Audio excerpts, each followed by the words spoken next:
This episode of Recording Studio Rockstars is brought to you by iZotope, Native Instruments, Atom Audio, and SAE Institute. You're hearing my voice right now mixed through iZotope, Ozone, and Velvet on Atom Audio monitors and headphones. Make sure to get my free mixing course at mixmasterbundle.com, and please check out our awesome sponsors using the links in the show notes. And please like and subscribe to this YouTube channel because it's a great way to help support this show. Now get ready to rock.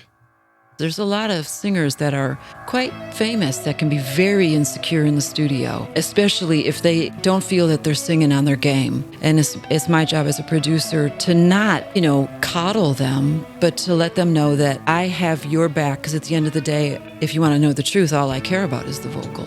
The rest of this is just there to frame you. This is just there to thrill your vocal, for your vocal to have a place to exist. So I spend an enormous amount of time.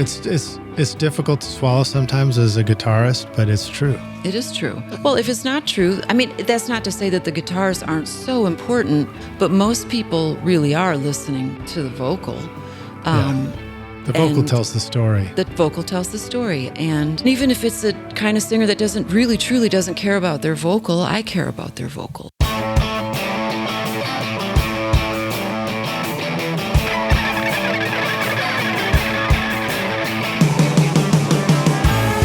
Welcome to Recording Studio Rockstars. I'm Lid Shaw, and this is the podcast created to help you become a rock star of the recording studio.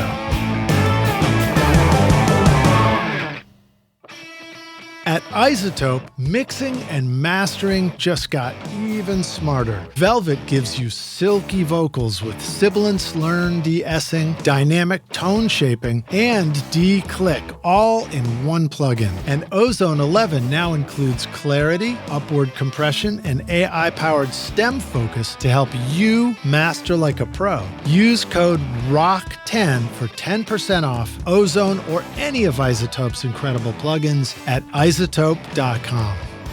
Howdy, Rockstars. It's your host, Lid Shaw, and welcome back to Recording Studio Rockstars, bringing you into the studio to learn from recording professionals so that you can make your best record ever and be a rock star of the studio yourself. My guest today is Trina Shoemaker, who was born and raised in Joliet, Illinois. Over the past 3.5 decades, she has produced, recorded, and mixed hundreds of records. A 4-time Grammy Award winner and 6-time nominee, she's the first woman to win the Grammy for Best Engineered Album, Non-Classical. Her credits run the gamut from Queens of the Stone Age, Rodney Crowell, Charlie Crockett, and Iggy Pop, to Sheryl Crow, Brandi Carlile, and Tanya Tucker. Although audio engineering is a passion, writing songs and playing musical instruments are not. Instead, while her ears are busy in the studio recording music, her imagination is busy creating characters, narratives, plot lines, and dialogues as she travels through the hidden workings of songs. These stories have actually culminated in the creation of her debut novel, Bury Me Alive in Your Sugar. Trina lives on Mobile Bay in Fairhope, Alabama with her husband, singer-songwriter Grayson Capps. A big shout out and thank you to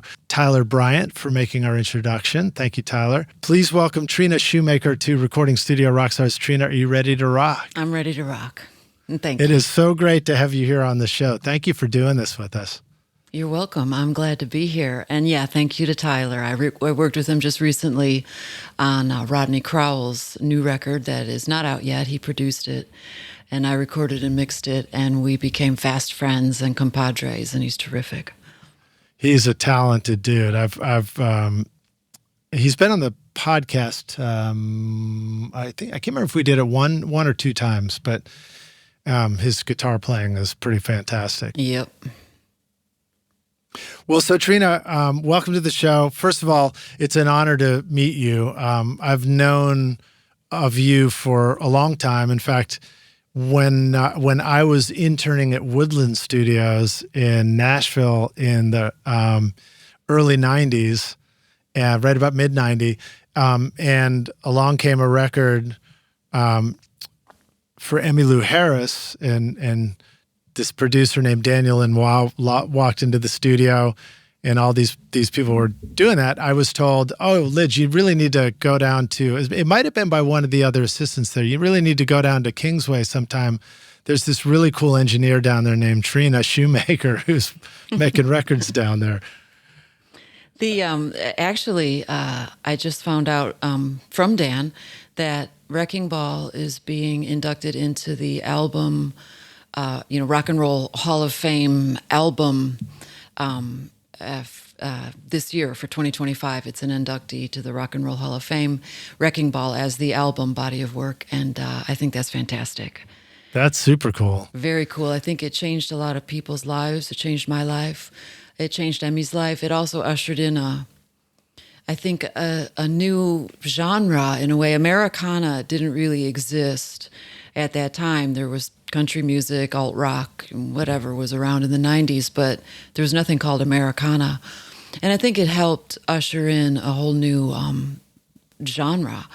And it was such a flagship recording and such a beautiful collection of songs. And I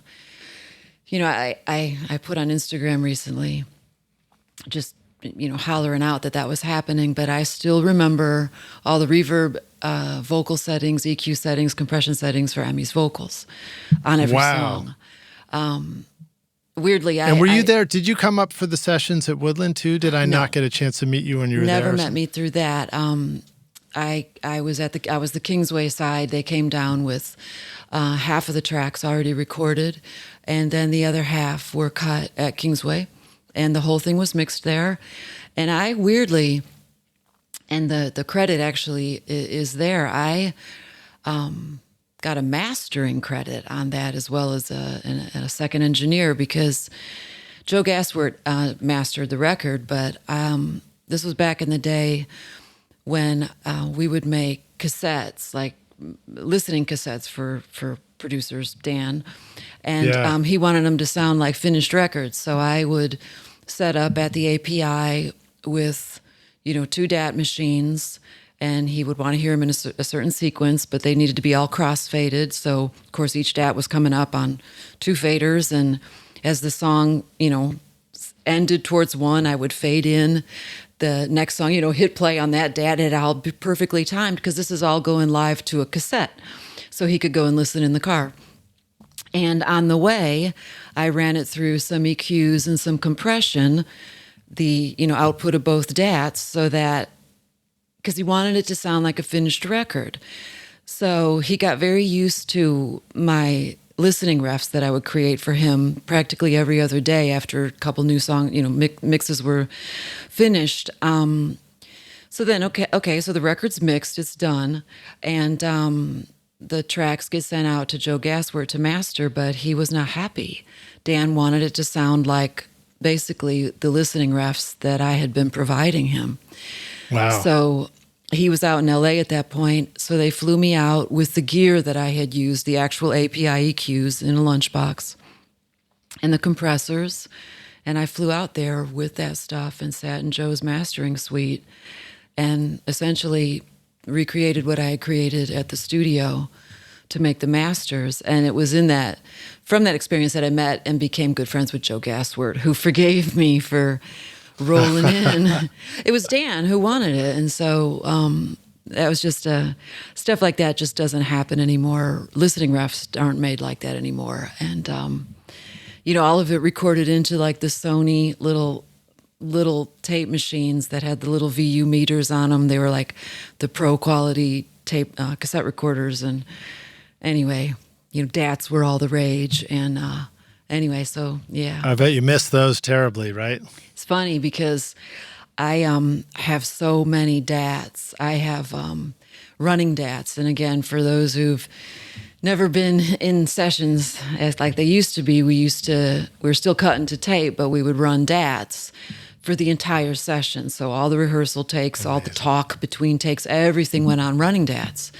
And I have running DATs from all kinds of sessions, Pearl Jam, Robbie Roberts, and, all kinds of crazy running DATs. Not that I would ever use them. Obviously, I haven't, because, but there was some stuff that I did want to try to archive. So I went and bought on eBay an old Panasonic DAT that was supposed to be completely refurbished, DAT machine.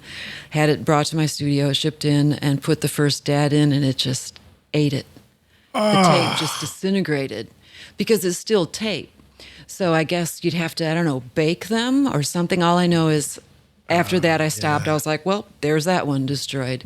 And I don't think that it's possible to archive any of those DATs. They're just going to sit in their case. I've got some crazy stuff too. There's all sorts of ways to bake tapes, but have you already gone down that route about learning about baking? No, I decided that they will sit in their cases, in their DAT, carry cases, and will be found after I'm dead. And if somebody wants to try to salvage them at that point, I tried it, it ate it. I took the DAT machine, went and threw it literally in our trash to go out front. Because I paid $80 for it on eBay. I'm sure there are places I could ship these DATs, but they're also, I still live in the world where, and I know that sets me outside of how to succeed today, but what happens in the studio stays in the studio. Artists' integrity and ownership of even their running DATs, even them talking in the studio, even though it was 30 years ago, that belongs to them, not me. I'm the archivist. I'm the one who was meant to keep these things safe. And I did. That actually brings me to a funny story. Can I just kind of jump around here like Sure, this? yeah. Have at it. Iggy Pop came in to do a record called American Caesar. And he's delightful. And of course, we didn't call him Iggy. We called him Jim because that was his name. And he was very, very, very worried about tapes being stolen, material getting out. So worried about it, in fact, that all of the master tapes had to be locked up every night. And I mean, removed from around the tape machine, brought upstairs to a place where they could be securely locked.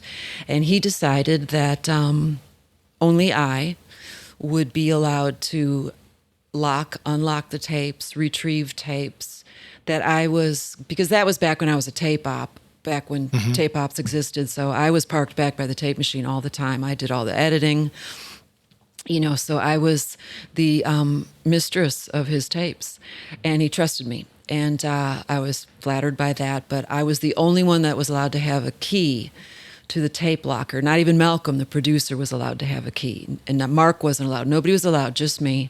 And Iggy, every night would follow me up to the tape locker as I hauled the tapes up and archived them, and I'd mark them in a notebook, and I would lock them, and that key never left me, including all the running DATs and all that. So, point being, respecting that sanctity of the studio. So even when I go in now, if the artist wants to shoot stuff for Instagram or take multitudes of photos to promote the creation of the record, that's their right. I take no photos.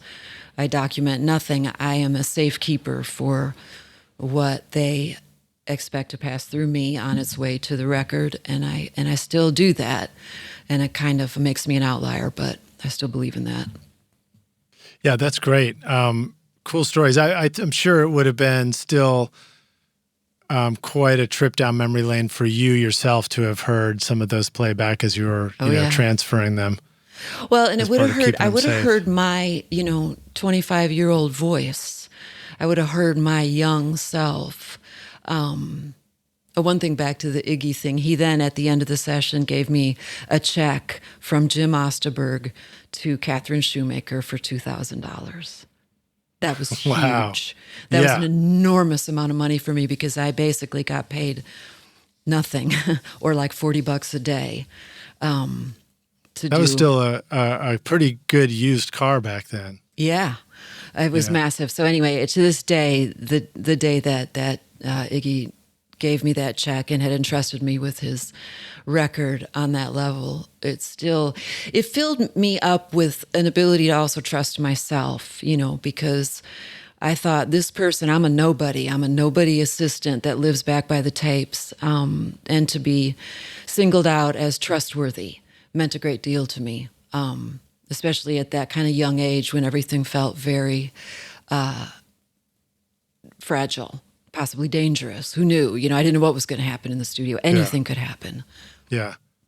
Can we rewind even more and learn a little bit about you and like what got you interested in doing this? How did you get your start in to find yourself in a studio where you're a tape op for Iggy, Jim, and what studio was that? What city was that? Well, I kind of knew that I wanted to be in that room where records were being recorded ever since I was a young kid. And this would have been in the 70s because back then, albums, of course, you got to look at all the pictures of the control room. And, of course, it was all men in there, but that didn't occur to me that was going to be some kind of rule. So I had it in my head. I didn't know what it was called necessarily. I knew that there was something called an engineer and something called a producer, and but I knew that I wanted to be part of the creation of records, not the artist, not the musician, not the girlfriend.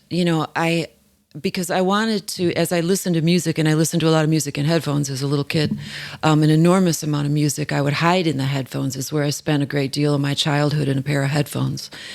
And I wanted to understand how it got there, like how the thing that turned up in this ear got to that ear, and how was this only in this ear, and this only in this ear, and this in the middle, and like trying to understand. And I did not come from a musical family, and I knew nobody whatsoever in the music business or anybody who made records. So I was on my own to make up kind of what I imagined. But did you have a nice, like a hi-fi system? Yeah. Is that why you had headphones and all that? Yeah, my dad always had a really great stereo. My dad was a great lover of music, but not a musician.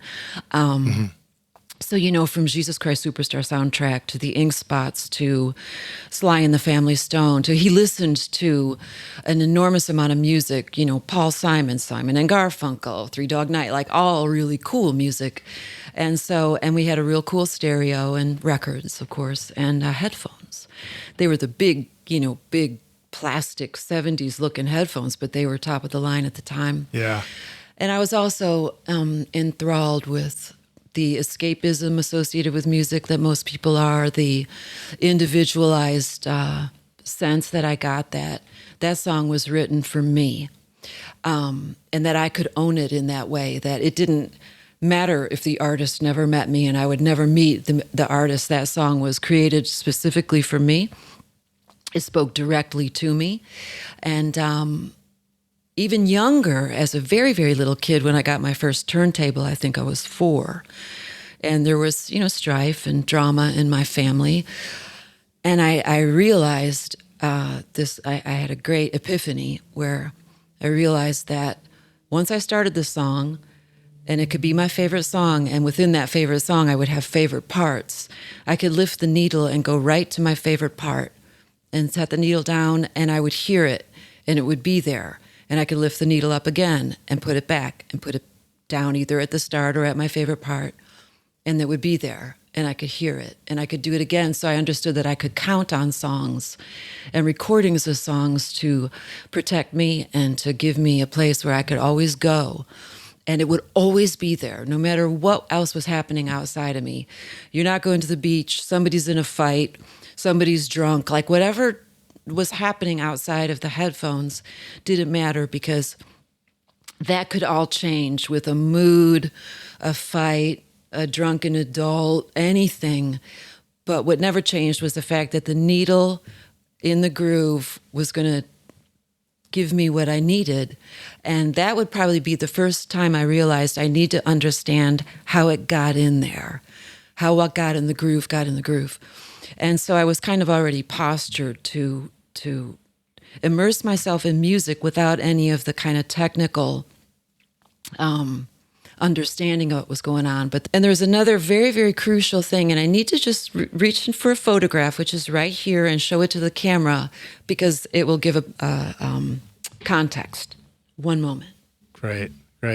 Dreaming of a career in audio or the entertainment business? SAE Institute Nashville, in the heart of Music Row, offers hands-on programs where you'll learn on professional-grade gear with industry pros, learning through real projects, not just lectures. Explore studio production, live sound, audio for film, and a whole lot more. Or take the entertainment business program to learn about contracts, promotion, and more. With diploma, associate, and bachelor's programs, there's a path for you. Book a tour today at nashville.sae.edu or call 615-244-5848. Let me make sure I get it in here. This is my late father. Oh, the light's kind of, I think that gives it. Is that Motown? No, but it might as well be. So this is Robert Shoemaker, who passed away very recently, and it broke my heart. It always will. My dad, I said that? Yeah. My dad worked in a control room, but it was sorry, that's me kicking my mic. Don't kick your mic. It was at a natural gas dispatch station for Tenneco, which, so he was a dispatcher for natural gas pipelines. He worked on the pipelines as a dispatcher, and where a lot of the pipelines are above ground, but the control room was below ground, and it was called a control room, and that's where they controlled the routing of all the natural gas through the pipes. And you would go down there, and it was safe, and it was secluded, and it was cut off from the rest of the world, because, of course, if the pipes blew, you didn't want your crew to die. Yeah. Right. And they had big meters, and they had a control board. It was called the console, and it was up on the wall, and it was like a giant light bright, and it traced out. Again, this is the 70s, before digital, so it traced out all the pipeline from Alaska all the way through, into Illinois, and down into the South. And so it had a control room, it had a console, it had it had big meters. And so as a kid, my dad would work midnights, and my folks were divorced, and so I would go to work I could go with him, and I could hang out in the control room most of the night while he was there. You could sleep on a little cot on the floor. And I felt very safe in the control room, very protected. And it wasn't until I was actually had access to a real control room that I realized that I had just recreated the two aspects of my youth that brought the most comfort, which was the control room and its safety and its seclusion from society at large. And sleeping under the console. Sleeping under the console. And music. And so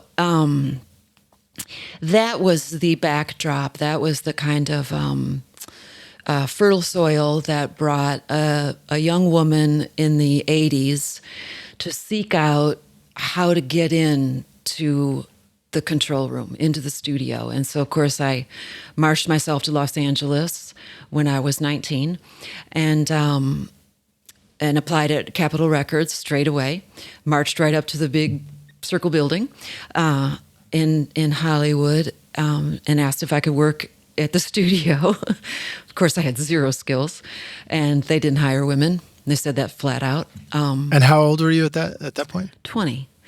And 21, actually, 21. And they said that I should go up to HR, and I did. And they said that since I knew how to type, and I was an excellent typist, that I could be in the temp pool, secretary temp pool. So I was hired into the temp pool. Wait, did you just say a moment ago that they told you they didn't hire women for the studio? Yes. Did you say that? Yes. They really said that to you? Yes, but that wasn't unusual because this was the 80s. Wow. And I now know that there were other women, but there were only like 4. There was Leslie Ann Jones, there was Susan Rogers, there was Sylvia Massey. But there was no internet. I had no knowledge of these people. I had no way to know that there were other women who actually were working in studios. It was so far and so rare, and I didn't even care. We don't hire women in the studio. It never occurred to me that was odd, because it wasn't odd. Right. So no, I wasn't. I'm not a DEI hire. If any of you Doge people are interested, I hope you are. Sorry. You think in their minds it was like saying we don't hire women to handle the jackhammer or something? Or Yeah, I mean, I said I'm an excellent housekeeper. I mean, I was a maid with my aunts as a teenager. I could clean, and they just said we don't really hire women in the studio. You need to go upstairs. You don't even actually have permission to. This is a separate company.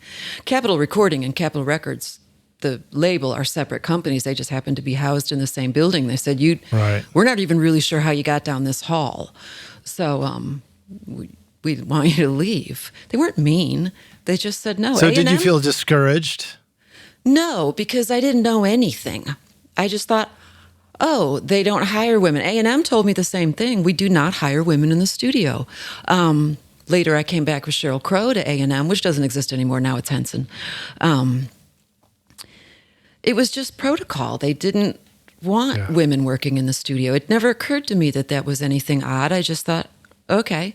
So I joined the temp pool and got hired as a permanent employee into SEMA, which was the distribution company within Capitol EMI, Manhattan Angel at the time, and worked my way up to actually be then hired into Capitol. You kind of went back and forth as secretaries. We moved around a lot. And then I got hired as an administrative assistant in the alternative marketing department of Capitol and worked my way up to an alternative marketing manager. That's when alternative was a brand new thing. Now alt rock became a thing, but this is when it was... It's like 91 or something, right? No, this is the 80s. This is like... Oh, still 80s. Oh, yeah. This is like 80s. That's right. Alternative. We were using that before. This is but like alt-rock Skinny was Puppy, the Red Hot Chili Peppers, bands like that were getting the name. Jane's Addiction and all those kind of bands. They were being called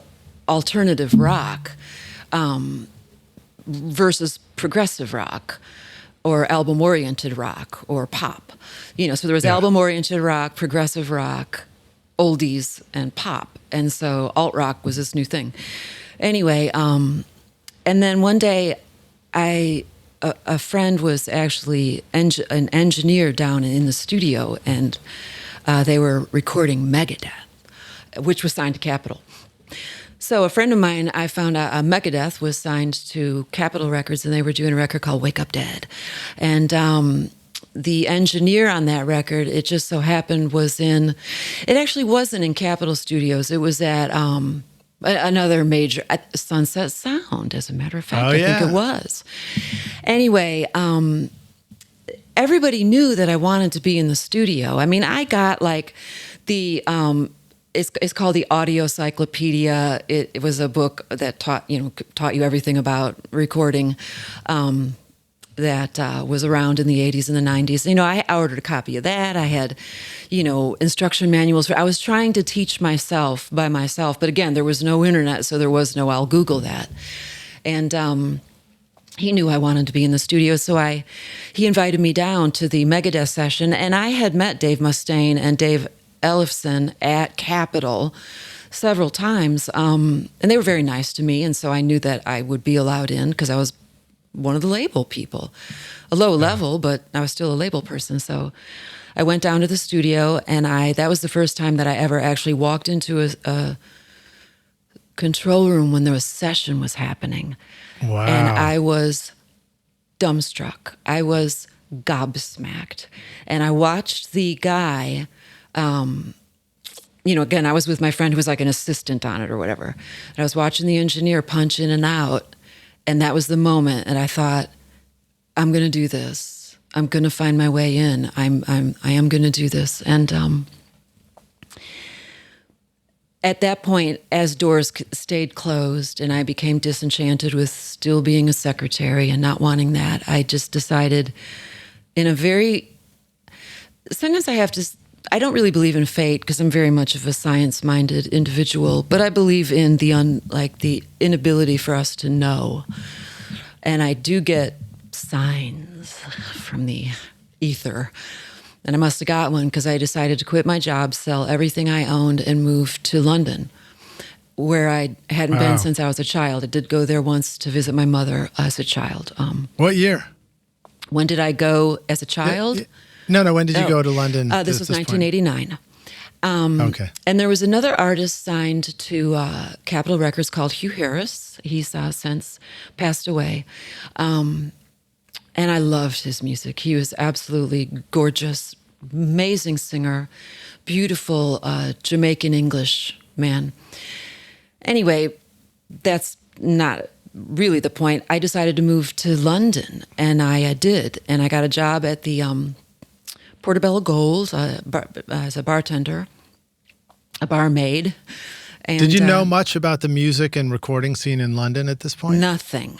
I didn't know anybody in London except for one person who I knew back in Chicago before I left for Los Angeles. When I turned 18, I moved out of the house. I moved to Chicago. I worked at an ad agency called Ogilvy and Mather for about 9 months. And I worked illegally at Cabaret Metro Smart Bar, underage, and then moved to Los Angeles. So I remembered Kate, who was an English girl, and she lived in London. And so she had been living in Chicago. Anyway, so that was the one person I knew. So I decided to move to England, and I did. And I lived in a cold water flat in Earl's Court, and I worked at the Portobello Gold. And I was working one night, and a man named Tarquin Gotch came in, who was at that point a manager of very famous bands, XTC, and he was a very successful manager. And he also managed Hugh Harris, and he asked me what I was doing. Why wasn't I at Capitol Records? I was just there several months ago. And I said that I quit the label. I didn't want to be a secretary anymore. I wanted to be an engineer. And meanwhile, I'm pouring your Guinness. And he said that his office manager was leaving for 6 months to have a baby and something else. And would I come in and manage his office for 6 months? As the office manager. And I said, well, then I'm just a secretary again. He said, yeah, but you can live in my flat because I'm going to America to produce the music for a movie that was Home Alone. I didn't know that then, which was, of course, a big hit. Right. And you can live in my flat. And I was like, okay. And he agreed to pay me £2,000 for 6 months, which again was an enormous amount of money for me.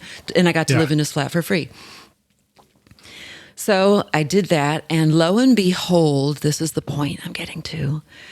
In the downstairs flat, Hugh Harris had a studio set up, and it was early digital performer, and he had a Tascam 1-inch and a little console, and he was downstairs recording demos for his next record, because his first record was already out on Capitol Records. And he liked me, and he found out that Tarquin had run into me and hired me to be in the office. And he came up and said hello, and I said hello. And he said, I love. And I said, hello, Hugh. And later on, I got up my nerve, and I went downstairs, and I knocked on the door, and I told them all, big Jamaicans, that I wanted to be an engineer, and I wanted them to let me in, and I could clean and run for them, and that please don't, want to have sex with me. I mean, it's okay if you do, but, if that's where this is going to go, then then your answer to me, of course, should be no. You can't come in here. We don't want you here. Right. But they were delightful. They were so sweet and kind. And believe me, I wasn't like some prize. I was pimply and thin and insecure. And they said, no, if you want to run for us and clean for us. And Hugh said, I'll teach you to record. I mean, they flirted with me. Cool. It wasn't but that was fine, and I flirted back, and that was fine, but they never were abusive or weird. And Hugh Harris started teaching me to record in that basement flat in London, and he told me, you can do this, and he made me believe that I could. And he taught me how to punch in and out on that Tascam. And he told me, don't punch my breath, wait for the consonant. And he told me taught me really high-level stuff. And then he left and went on tour with Sinead O'Connor for her hit record that had the Nothing Compares to You and all that. And I moved back to Los Angeles after hitchhiking around Europe and hitchhiking from Amsterdam to Istanbul back in the day when you could do such things. And I went back to Los Angeles, and I signed up for a recording school for 6 months that cost $2,000. And learned how to patch and solder. And again, there was no digital stuff then. Pro Tools didn't exist yet, or if it did, I wasn't aware of it. And then I left New Orleans with $300 and moved to New Orleans. I left Los Angeles with $300 Right. and moved to New Orleans and started cleaning studios for a living. And that's Now, how I met. why New Orleans from LA though? Was there something? Did you know that there was a studio to Nope. go find something at? Nope.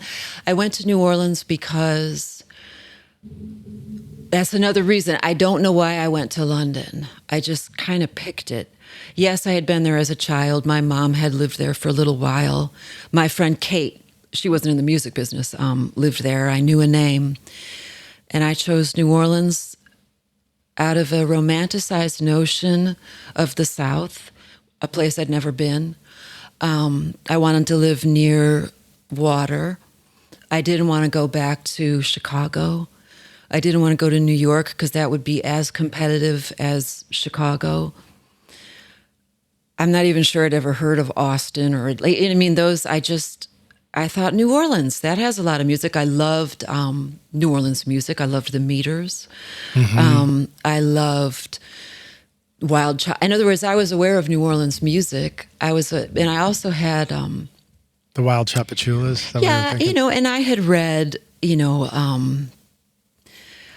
Cormac McCarthy. Like I had read different things that made me kind of think of New Orleans very romantically, even as a kid. From synths to strings to studio guitars, Complete 15 has it all. Native Instruments' flagship bundle gives you everything you need to create pro music in any genre, with cutting-edge instruments like Contact 8, Massive X, battery, guitar rig, and session guitarist for lifelike electric and acoustic guitar parts. Use our code ROCK10 for 10% off at nativeinstruments.com or get started with Complete Start totally free. What's Cormac McCarthy's New Orleans I don't even remember book? what book. It might have been The Traveler or The Travelers. Okay. The Passenger. I think that was Passenger. it. Or it might not even have been that one, and I'm not even sure it was Cormac McCarthy. New Orleans had seated itself somewhere in my soul, somewhere that I can't put my thumb on. And I think it was from when I was quite young, pictures of it, ideas of the Gulf. I grew up in such a cold place. I grew up outside of Chicago, and so I had an idea, and I don't know. I just picked it, and I knew there were studios there. And it's straight south. I mean, isn't that the Chicago New Orleans Express train? That is the Spirit of New Orleans. Spirit of New Orleans. Is it? No. Hang on. It's in my mind. It's not the Spirit of New Orleans. It's the it might be the Spirit of New Orleans. It's the something of New Orleans, and it's been running. I'll Google it. I get to Google things on the it's side been running while for we're decades. talking. But no, from Los Angeles, New Orleans had been in my mind. And again, when I was in Los Angeles and realized that I wasn't going to get hired in Los Angeles, I'd already been turned down at all the major studios after I got my little second engineer certificate from the school. It's the City of New Orleans City of New train. Orleans. That's what it is, yeah. And so, I was looking at different cities, and I was like, New York, out of the question, can't afford it. Chicago, out of the question, not going back there. Atlanta wasn't part of it. And, since New Orleans already had planted some kind of odd seed in my heart, I looked up studios in the phone book because that's how you had to do it then. I literally had to look That's in how I got my phone first books. studio gig. Yep. And I saw C Saint, and I saw a studio called Ultrasonic. And there was one other studio that seemed pretty bleak, but I thought, fine, there are two I didn't know about Kingsway because Kingsway was private. I was like, there are two studios there. So I went there for a 2-week visit to say, okay, I'm going to see if I can find a studio job in New Orleans. And I had those 3 names. So I flew down there with my $350 and my visa, which had like $1,000 limit. And I took city buses, and I went to C Saint, and they said no, they weren't hiring any maids. And then I went to Ultrasonic, and they said, sure, you can clean for us for $200 a week.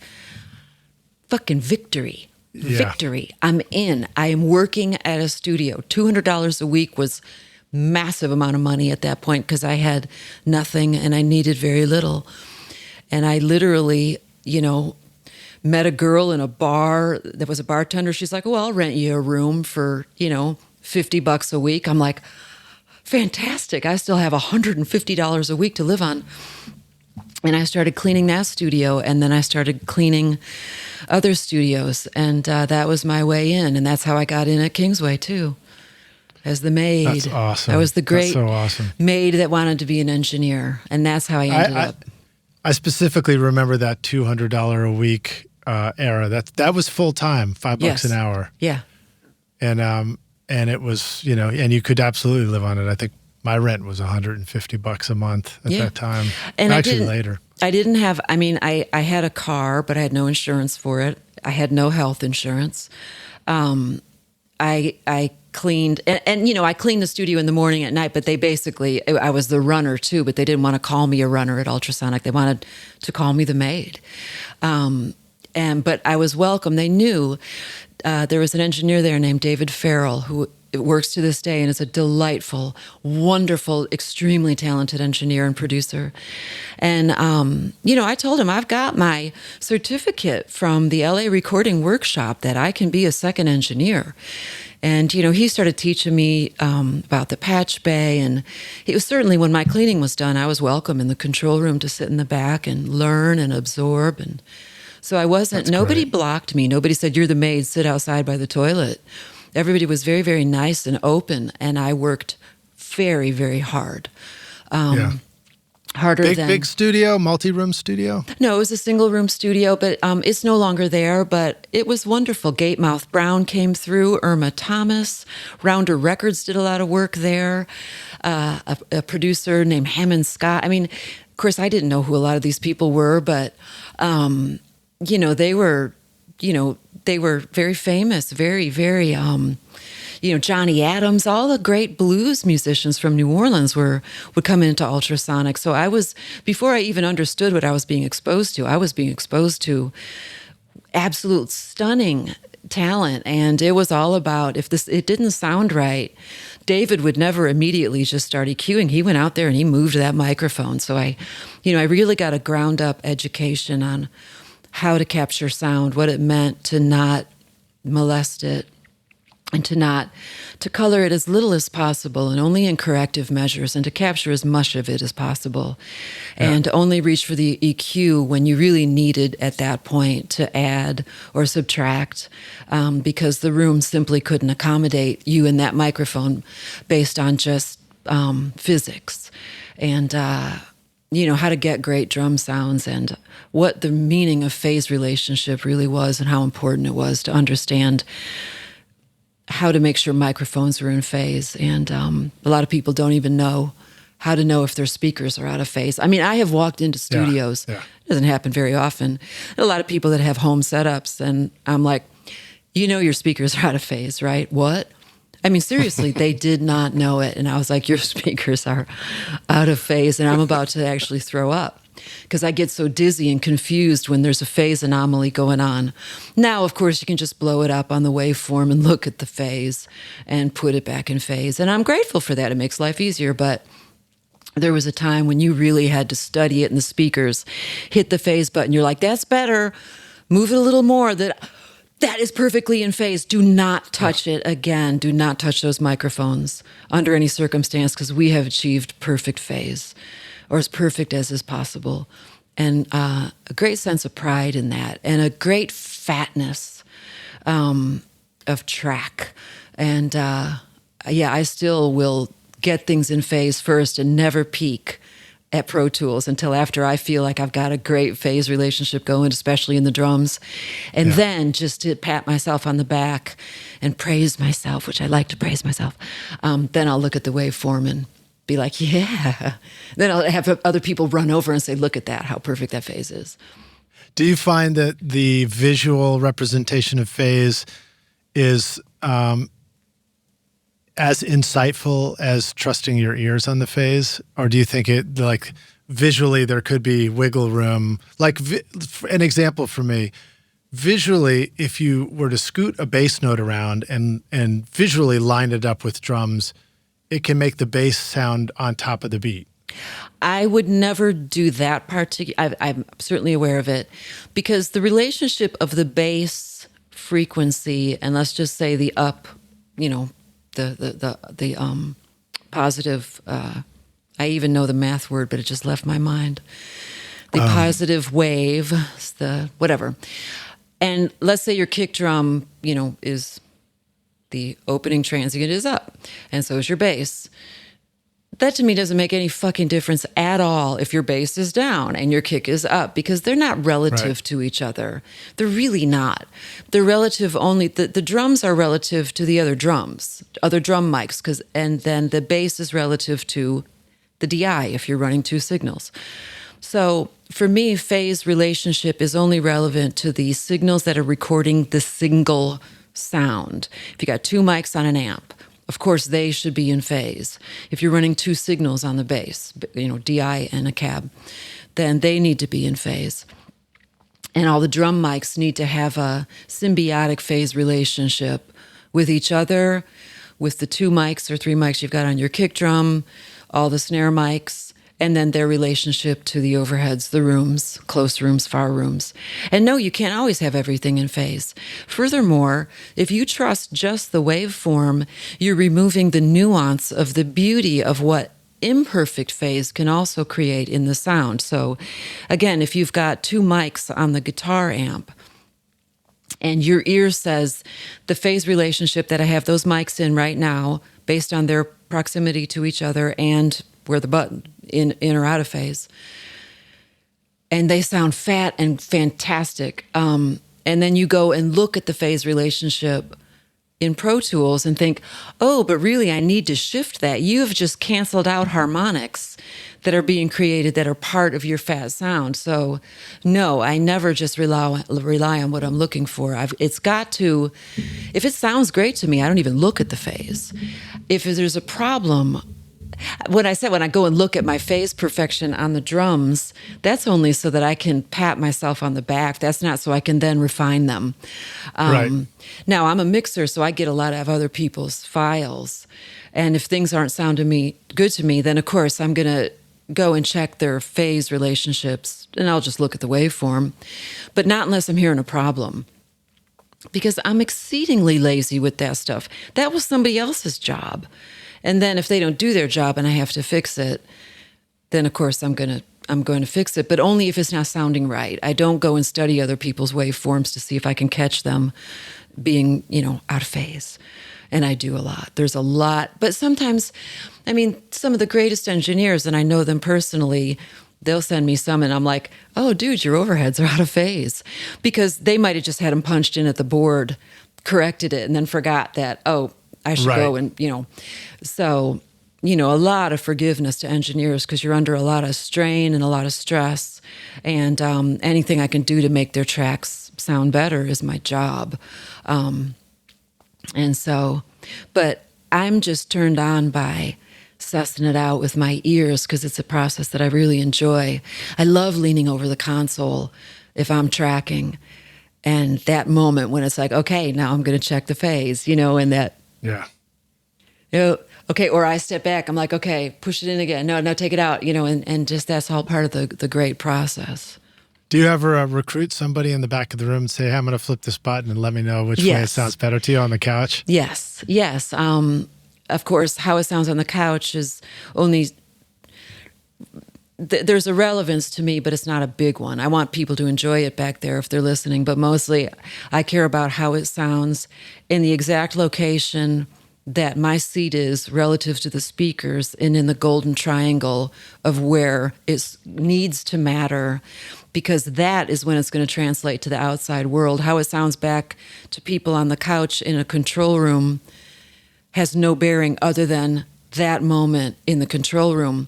If you do anything and try to cater to that, then you're going to leave and then go somewhere, mix it, whatever, and find out that it doesn't translate anywhere else in the world. So you made a crucial error. Mm-hmm. So no, it matters how it sits right in that chair, right in that seat. But sometimes I'll go to other places in the room just for the fun of it. Should we talk for a moment just about the golden triangle? Let anybody know. Our listeners, I like to call them the rock stars, but, let the rock stars know, if you're trying to set up your mixing environment, because I'm sure you were in many mixing environments over time, and you probably had to scoot speakers around sometimes and set things up just right. Oh, yes. Yeah. So what any tips for like, kind of fundamental getting going? Just some quick. I mean, when I recently got, a new pair of speakers, and I take the trouble to read the specs because it will actually tell you exactly how to set your speakers up. But it's pretty much true for all speakers, but it's also a nuanced thing for what you as a person want. But there are some rules, which one of them is do not have your speakers right against the back wall. And in a control room, that's rarely the case because they're usually sitting on the meter bridge or directly behind it on stands. But if you're in a home environment, you do not want your speakers right up against the back wall. You want them at least 2 feet off the back wall. And there's just supposed to be they should be equidistant between the exact center of your left speaker, your right speaker, whatever that distance is, needs to be the same distance to where your chair is going to be. So my chair's here. I have a speaker there and a speaker there. So the distance between, so basically I set the speakers and for me, they have to be exactly positioned, exactly symmetrical. Utterly symmetrical, even half an inch off, and I sense it. I don't even hear it. I see it, and it bugs me.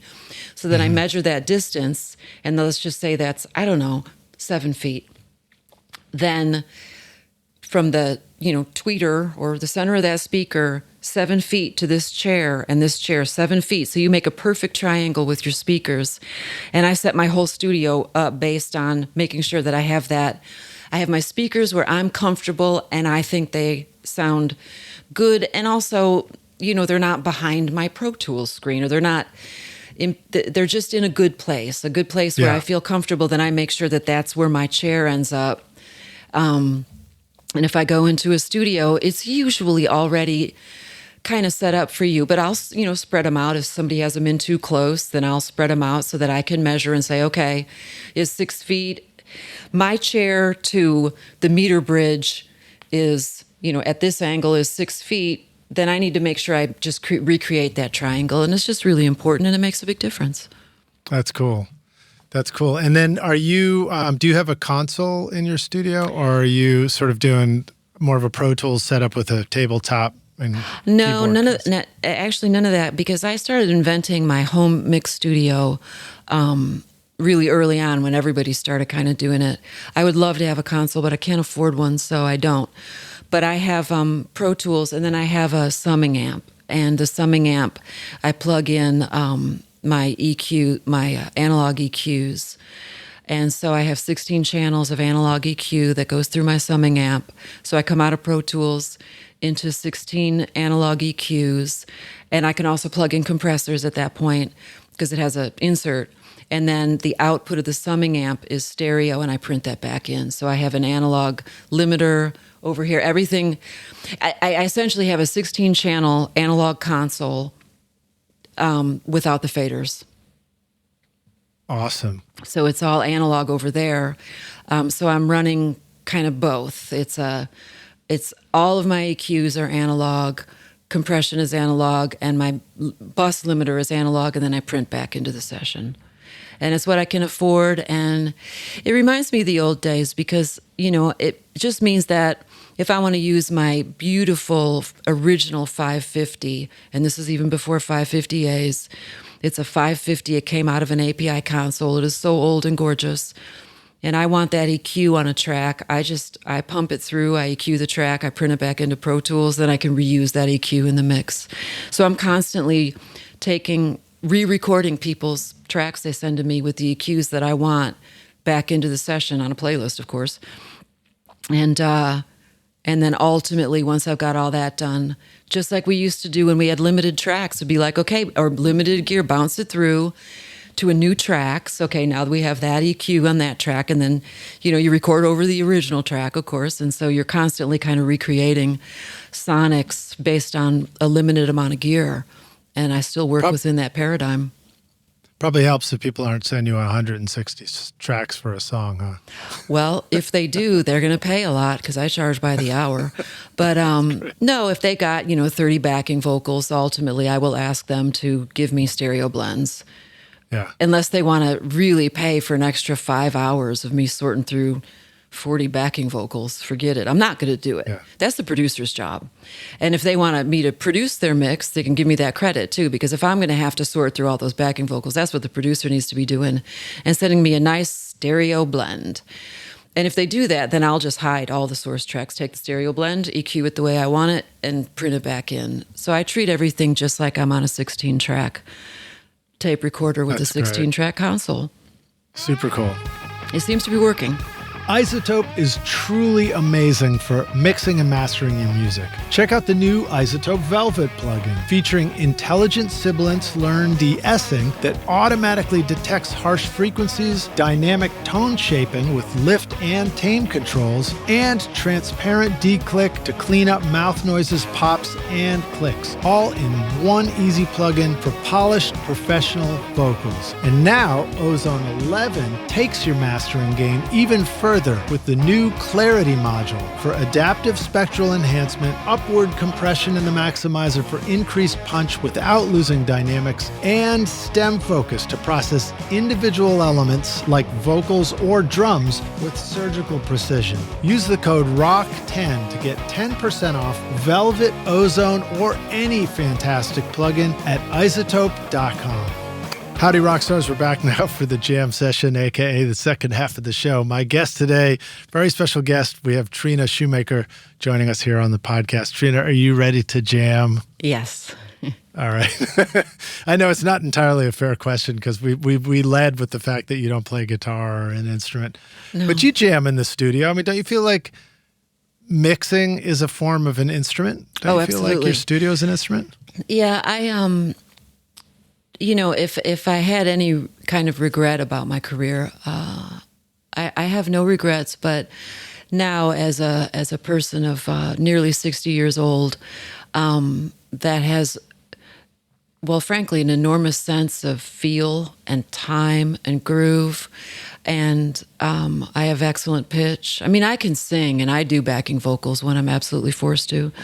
So I can sing back any part. Like, in other words, I can communicate with musicians in their language, but I never became proficient on any instrument. I can strum chords on a guitar or on a piano, but I don't, I never had any desire to learn an instrument. And I still don't, which is why I didn't. But I can see now where it would have benefited me to take some time to become proficient on guitar, and sort of wish that I maybe had. But did you learn a lot about how the guitar works, how voicings work, and moving up the neck and all that? Yeah, kind of stuff? I mean, I know enough about how a guitar works, how a piano works. I know how to read music. I played flute in the band for years, so I never had a desire to be a musician, never once, and to this day, I never had a desire to write a song, and so. But in the long run, it would have benefited my career to also be a musician. I see that now as I look back on the expanse of just the arc of how careers work, that had I also been a musician, it would have opened up other avenues that probably would have benefited me. But my instrument is my ability to understand when something feels right, and when something's in tune, and when somebody is in tune. And did you get some of that through the experience of tuning vocals? Did you ever have to go down, do much of that at all? I rarely tune vocals. I comp vocals. And no, tuning vocals didn't teach me anything about pitch, knowing that the note is either in or out of tune, just hearing it. Right. You can hear, once you know what the center of pitch is on any given song, it's very obvious when someone is out of tune. To my ear, I have very, very, very good pitch. And I don't like auto-tune. Right. I am actually vehemently opposed to it. It has ruined the art of vocals, in my opinion. Now, I'm not talking about auto-tune as a specific effect in genre of like rap or hip hop. Fine, it's a cool effect. I'm talking about fixing people's voices. See, because the beauty of a great singer is they'll be singing, and there may be a few notes in a line that are slightly out of tune, but then they land the big note, and it's perfect. So the listener is like feeling it, and then when it gets a little wonky, you're like, and then they land it perfectly, and then you're relieved again, and you trust them. That even if it gets a little squirrely, they're gonna save themselves, and they're going to give it to you perfectly in tune on that big note that matters. And all of that kind of interaction with the listener, and our anticipation and our hope and our fear that, are they going to make this note? And then they land the note. Or even if they don't land it perfect, they come to pitch. There was this trust that we built with singers, and it was this really deep connection with a vocal as you're listening to a singer deliver for you, knowing that when they do go a little off and you pick up on it, you don't even know you're picking up on it, but that you start to like tense up a little bit because you are hearing it. And then they save you and they bring you back into the note with them. All of that intense interpersonal relationship with singers, to me, is destroyed when it's auto-tuned. I can't have that. I don't even feel it. I'm immediately, like when you listen to everyday people, and you listen to all those beautiful singers taking their parts, and Sly coming in, there are moments when he is off, but it's off in such a beautiful way. And you're like, bring me home, Sly, bring me home. And then he lands it. And you're like, I love you. I love you for making me feel safe inside your vocal, and for bringing me in there with you and allowing me to be part of your flawed delivery, for even that second where you were just a little under and then you correct it and it actually turns me on. And in today's world, that doesn't exist anymore. It's gone, if they're doing that. And I long for people who are not. And when they come to my studio, I'm so grateful for them to allow me to experience some flawed notes so that they can save me with their perfection and I can bond with them and love them. I think that it's a misinterpretation when we think about vocals needing to be tuned. I think it's sometimes it's a misinterpretation of this whole idea of a 12-note scale. Like it's a 12-note scale is a guide. Right. You know, and it's like beautifully written music has tension and release in it between those tonal harmonies, and it's missing the beauty of music to think that all the stuff in between those 12-note harmonies is not also part of the tension and release and useful music. Can you imagine like bending blues notes that where all the bends are taken out? It just wouldn't be blues anymore. No, right? And it's all, I mean, again, a great singer is very rarely off key. They're never off key, but there's subtleties in little movements of notes and little like, and I don't mean tremolo or vibrato. I mean the singer, his or herself, correcting their own internal pitch. They're already basically in tune. They're absolutely in tune, but you could hear them moving the note, you know, to just bring it up 2/10 of a cent, you know, like just these little movements, or again, patently off a little bit, but they groove with it so hard that they just correct it because they're such badasses. They know they're off. They can hear it in their head, and then they fix it for you in that next second. And you're like, thank you, James Brown, you know, for just once again showing me what a badass you are, because you just knew in your heart, ooh, I'm a little off, I'm gonna fix it. You know, and all of that personality and all of that engagement with the listener is just it's been killed. And I'm sad about that. And I will always be sad about it. I will not tune a vocal. If it is not in tune, it will either send me some, if necessary, and I'm the mixer, please send me your vocal playlist and let me find a note that's in tune. And I will comp it in for you, since your producer was obviously inept and was not able to. I used to spend, and I still spend if I'm producer, hours, days comping vocals. And it was such an art form. It was such a joy. I love comping vocals. Some people don't. I love it. And I'm good at it. And that's how I got a lot of work. That's why Sheryl Crow kept me around for as long as she did. I comped the shit out of her vocals. And she would sing it 4 or 5 times and leave. And she'd go ahead, treetop. And I would put it together for her. And she would come in and say, just let me hear it, you know, what else we got for this line or that line. But mostly, once she realized how much I loved it and how in depth I went with it and how no note went, no growl was left behind, no little jewel. I found everything. I got all the live takes too, and I just comped for hours because I loved doing it. There's a lot of trust built into that. And so it's a skill set that a lot of people don't even realize exists anymore. And shit, we used to do it on faders. You know, Yeah.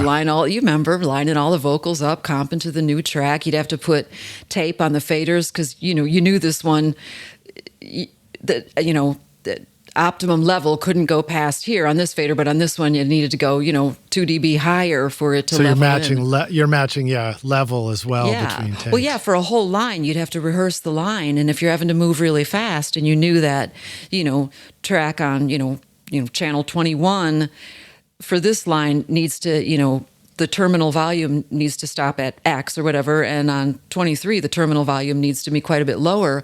You're moving so fast, it's impossible to, so you just, for that line that you're about to comp onto the new track, you'd put tape to stop you so you could go shoom, shoom, shoom, and not have to worry, I overshot it, now it's too loud, I gotta rewind and do it again. I mean, every line or each verse was all rehearsed in advance before you bothered to print it to your comp track. Oh, when you're talking about the tape, I'm even thinking about the two versions of that. There's the one where you put the tape on the side and you put a marker as a guide. Yes. But then there's the one where you put tape across the fader where you can't actually go past it, yes. Right? So when you're moving really fast on a certain line, if you got to go like between, I don't know, the day was long and we went, and you're having to move between 4 or 5 faders almost word for word. Yeah, you got to put your terminal stops across and then rehearse it and then do that. And then, of course, take those off for the next line and figure out. I mean, it was on like Wrecking Ball, for example, all of that was hand comped on the console on the API, and which is exactly the process we were using, and all the records from that era. And Emmylou has such a beautiful, I always thought about her voice as this like beautiful lilting kind of vibrato, like, and it's almost really appreciating that the space around the tuning of the note, Oh yeah. And I have a cousin who sings like that as well, and I love that kind of singing. As far as I'm concerned, as long as they nail the long notes and nail most of the, turns and the little scales and all that stuff is, intact, the vocal can forgive a whole lot of little oddities in verses or in choruses. You can't have an out of tune. Yeah. You can't have the long notes or the big notes out of tune. No. But great singers aren't going to allow that anyway. Right. But they're certainly not able to police their voice into perfect absolute. But when you're comping, that's where then, it's your job to say, okay, well, that, the wind, that's a little flat. Let me go find the wind that isn't flat. And you comp it into, at that point, near perfection. Yet still there's going to be nuanced cents, C-E-N-T-S, differentials that are a little under or a little over, even in that comped perfection of a vocal performance, and then to go in and tune that out. And I don't even mean flatline, I mean fuck with it at all. It's just a shame to me, but this is just my opinion. There's a lot of people who don't feel that way, and they get to make their records too. It's just that I'm not going to enjoy listening to them, and they don't have to care because none of that matters. It just comes down to, I know the people that I'm mixing right now haven't tuned their vocals, and they sound fabulous. They were comped, and they sound great, and it's a joy. And the last several records I've mixed, there wasn't any. If there was some tuning, it's so minimal that I'm not hearing it, and if I'm not hearing it, it's not there. Yeah. Do you find that the exactness of comping or getting that vocal right in the first place is a little more critical when there's the harmonies involved, as opposed to just a single vocal in a verse, for example? Well, I will say that backing vocals are one of the most difficult, time-consuming, arduous tasks or work associated with tracking a record. And anybody who thinks, hey, we'll just burn the backing vocals down in, a day or two, or a couple hours is wrong, because that's an art form too. And so the backing vocals need all the time and attention that the lead vocal needed. So once you've got your lead vocal comped and ready to go, then your job is to spend the time it takes to get all the backing vocals beautifully in tune as much as you can. And they get the same comp job as the lead vocal. So third above, or whatever, go sing that chorus 4 times. Let me comp this real quick. Okay, now we got that. Now let's do the fifth above. Whatever you're going to do, the same amount of time and energy goes into comping the backing vocals to be beautifully sitting with the lead vocal as went into the lead vocal in the first place. And then you get these really powerful backing vocals that are really great. And that's the way it was always done. And that's the way I choose to still do it. Now, again, other people can just sing it once and tune it and, use, AI to lock it into things for all I know. I don't know, because I insist on keeping my world with one foot firmly in the old analog days. And I certainly use tools, Pro Tools. I record digitally. I miss tape only because it was sexy and awesome, but I don't want to track on it anymore. It was hard. It was a lot of work. And nobody has, if you want to track to tape, then we need 3 weeks in the studio like we used to have to cut records. Then we got plenty of time, not 8 days, not 5 days. And so I love tape because it was so sexy and beautiful. But, the fact is it was a lot of work and there was a lot of error. I want to just mention something. I had talked before about my process of how I will take, a guitar, for instance, if I'm loving the way that the EQ, that my API is sounding, but I actually need that EQ for something else. I'll take the guitar, run it through my API and print it back in. And people say, well, why don't you just use the plugin?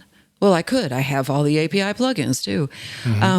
Because it's not as much fun for me. I prefer to go ahead and run it through the actual API, run it through the actual live amp, the op amp in there and the 2520 op amps, and print it back in because I just enjoy that, the way it sounds.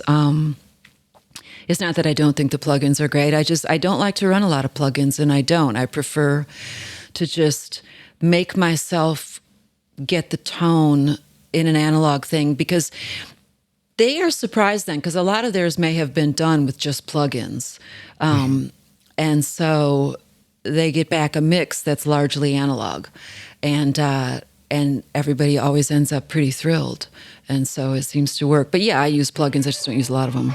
Are you ready to launch your career in the audio or entertainment business? SAE Institute Nashville, right here in the heart of Music Row, offers hands-on programs to prepare you for the industry, from studio production and live sound to audio for film and a whole lot more. You'll learn by doing, working with professional-grade gear alongside experienced industry pros. If you're more into the business side of entertainment, SAE's Entertainment Business Program teaches essential basics like contracts and promotion to help you navigate the industry. With diploma, associate, or bachelor's degrees, there's a path for everyone. Plus, Career Services supports graduates as they take the next step. Want to see it for yourself? Immerse yourself in Nashville's exciting music scene and book a tour today at nashville.sae.edu or call 615-244-5848. It's a great reminder, because I remember the time when we would do, we'd have a home studio and we might be doing demos before going in to do a label album, and we would rent, it was the era of renting gear, and, it's delivered to the door in LA or Nashville. And you're like, oh my God, that's an 1176. I mean, that's a 1073, and we got 1176s, and we got LA2A, and we're going to run everything through everything. And it's a really thrilling process. And there are some things like you learn, like, you run it through that distressor and reprint it back, and then you squash the crap out of it. And later you realize maybe you shouldn't have squashed it so much or whatever. Well, but it is fun. To your point, it is the sexiness of, it's more sexy than using a plugin. It is. And I remember the days when, engineers also used to show up with their racks of gear at studios, So I remember David Leonard showing up in Nashville somewhere with 3 racks, and I was actually working in a different room, but, I went to peek to see what he had. And it was just a fun time. But at one point, this is one, being a woman in the studio was fun. I got a T-shirt made that said basically "my rack" across my boobs, and it showed up. I'm like, I got my rack, ready to roll. So, of course, I can't do that anymore because, well, now actually I can again. But that, I guess, it was only funny in the '90s, and right, in the 2000s.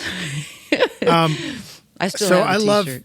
I love hearing you talk about the vocals, and I think I would be remiss if I didn't push that a little further. So let the rock stars know some thoughts and tips you have for when you find yourself in the engineer-producer's chair and you're like, all right, I need to get vocals that are great enough that I'm not using tuning stuff, but how do I help this artist get in the comfort zone, deliver great vocals? Maybe they don't have all the experience in the studio. What stuff would you want to say about that? Same with BVs. Right off the bat, when I am, producing and tracking, because I only track for what I produce, with the exception of Tyler, I agreed to track and mix that record with him producing, because Rodney is a friend that I've had for decades, and he asked me to do it. Otherwise, if I'm producing, I'm tracking. The very most important thing and the most important signal chain and the thing I spend most time on is before the singer ever arrives at the studio, I am in the vocal booth or wherever it's going to be set up. I am on their microphone. I am singing into their microphone at full voice, and I can sing well enough to mic check it. There's no check. I will even take, an instrumental of some other song, doesn't even have to be theirs, pump it into my headphones in their booth, making sure that their headphones sound fantastic. And I am working that microphone for up to an hour or two, getting it, the tone, even though they're a different singer. They might be a man. They might sing a lot louder or quieter. I get it to where that microphone sounds so good in the headphones that when they do show up and it's time to start tracking, they walk up to their microphone, they put their cans on, they're like, hey. They're like, oh, awesome, ready to go. I mean, I just make sure that there isn't going to be any hang on or it'll sound better. Oh, sorry, right. Headphones always suck. I make sure headphones sound fantastic for all of the artists, because I believe that when they're tracking, they should be already hearing what their record's going to sound like for the most part. I'm running a mix in the control room at all times. I never do, even if I always run as a split console. And even if I only have X amount of EQs, I will still, at least 16 channels are for the returns of tape. I am not going to relegate myself to 2 channels and be mixing in Pro Tools when I'm on a Neve board. We have a mix going at all times, and that mix is going into their headphones, including my mix. So I always set it up that I have the board mix, which is a badass mix, plus then a series of more me's so that they can also augment that. So point is, I spend an enormous amount of time making sure that the artist has great sounding headphones. Mm-hmm. And that their live mic or their tracking vocal is always considered a potential keeper vocal. There isn't going to be, let me just cut this on a shit mic and then, because we'll do the vocals later. So they're always going to be on the vocal that we hope to use for the record. And that might be an SM7. It's whatever ends up being the right mic. And then the minute that we have a master cut, even if it has to be edited, the minute the edit's done, I get the singer back into the vocal booth right then, before anything else happens, to say, just sing it for me 4 more times. Just burn it down right now, because you never know. At the end of this, you might have a cold. A lot of things can go wrong, but just lay me down 4 or 5 more vocals. And then that very night, or if possible, if we're going to take a break or at any point in that day, I get a comp going on that right off the bat. so that the singer can hear the best of what we got so far. It doesn't mean that that's the vocal. And I make sure they know that. If you go back in to sing it for me just right now, right after you cut it, before we even do guitar overdubs or anything, later on, it'll be like, hey, you want to hear the comp? Yeah, okay. No. So then I'll say, run out real quick before we start, this percussion overdubs and sing it for me 3 more times.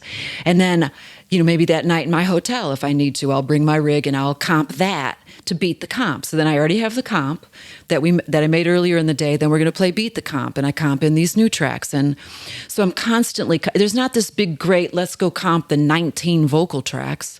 Right. I'm constantly comping vocals throughout throughout the whole process of the recording. Question for you about the hotel room situation. Have you found that there's a difference between comping, hearing what you're doing on a speaker versus comping it and hearing it Makes in no headphones while you're doing it? Because I already know the vocal sound that we approve of. We already got a great vocal sound. So then it's just a matter of me making choices for pitch, timing, feel, all the things that make a great vocal. So I can happily sit in my hotel room on my laptop with my headphones. Plus I'm listening on really good headphones. So, and I just bring home portions of the track. I don't bring the whole big session. I'm just like, all right, cool. I make myself a little mini session, dump it to my drive, so I'm really just focused on the vocal. And all of this is to help the artist. Now, not all artists need this. You're asking me about artists that might need, a leg up, some help. A lot of artists, they sing it those 4 times after we take it, and we already know we have the vocal because they're great singers. They're like, just comp that. We got that. So that I can constantly come back into the studio and say, hey, man, you want to check out, I made another comp last night, and it boosts their confidence that I am a great singer and that she's got my back. And they're often so thrilled that it's me saying, okay, I know you love it, but I really feel like we need a few more choruses because I'm not exactly sure that there's enough growl or whatever, or they're not secure enough. So then it'll be, okay, let's do some vocals now. Let's everybody out of here. And then I hold their hand and I talk to them gently and I encourage them and I mention tricks that you can do to help with your pitch.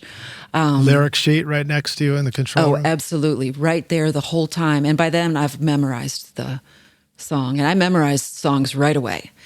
So I know right away. I always know the words to every song. If I'm producer, I've got them memorized. Usually, I have a kind of a weirdly photographic memory, especially for lyrics. A lot of people do. Mm-hmm. Musicians have photographic memories for remembering their parts.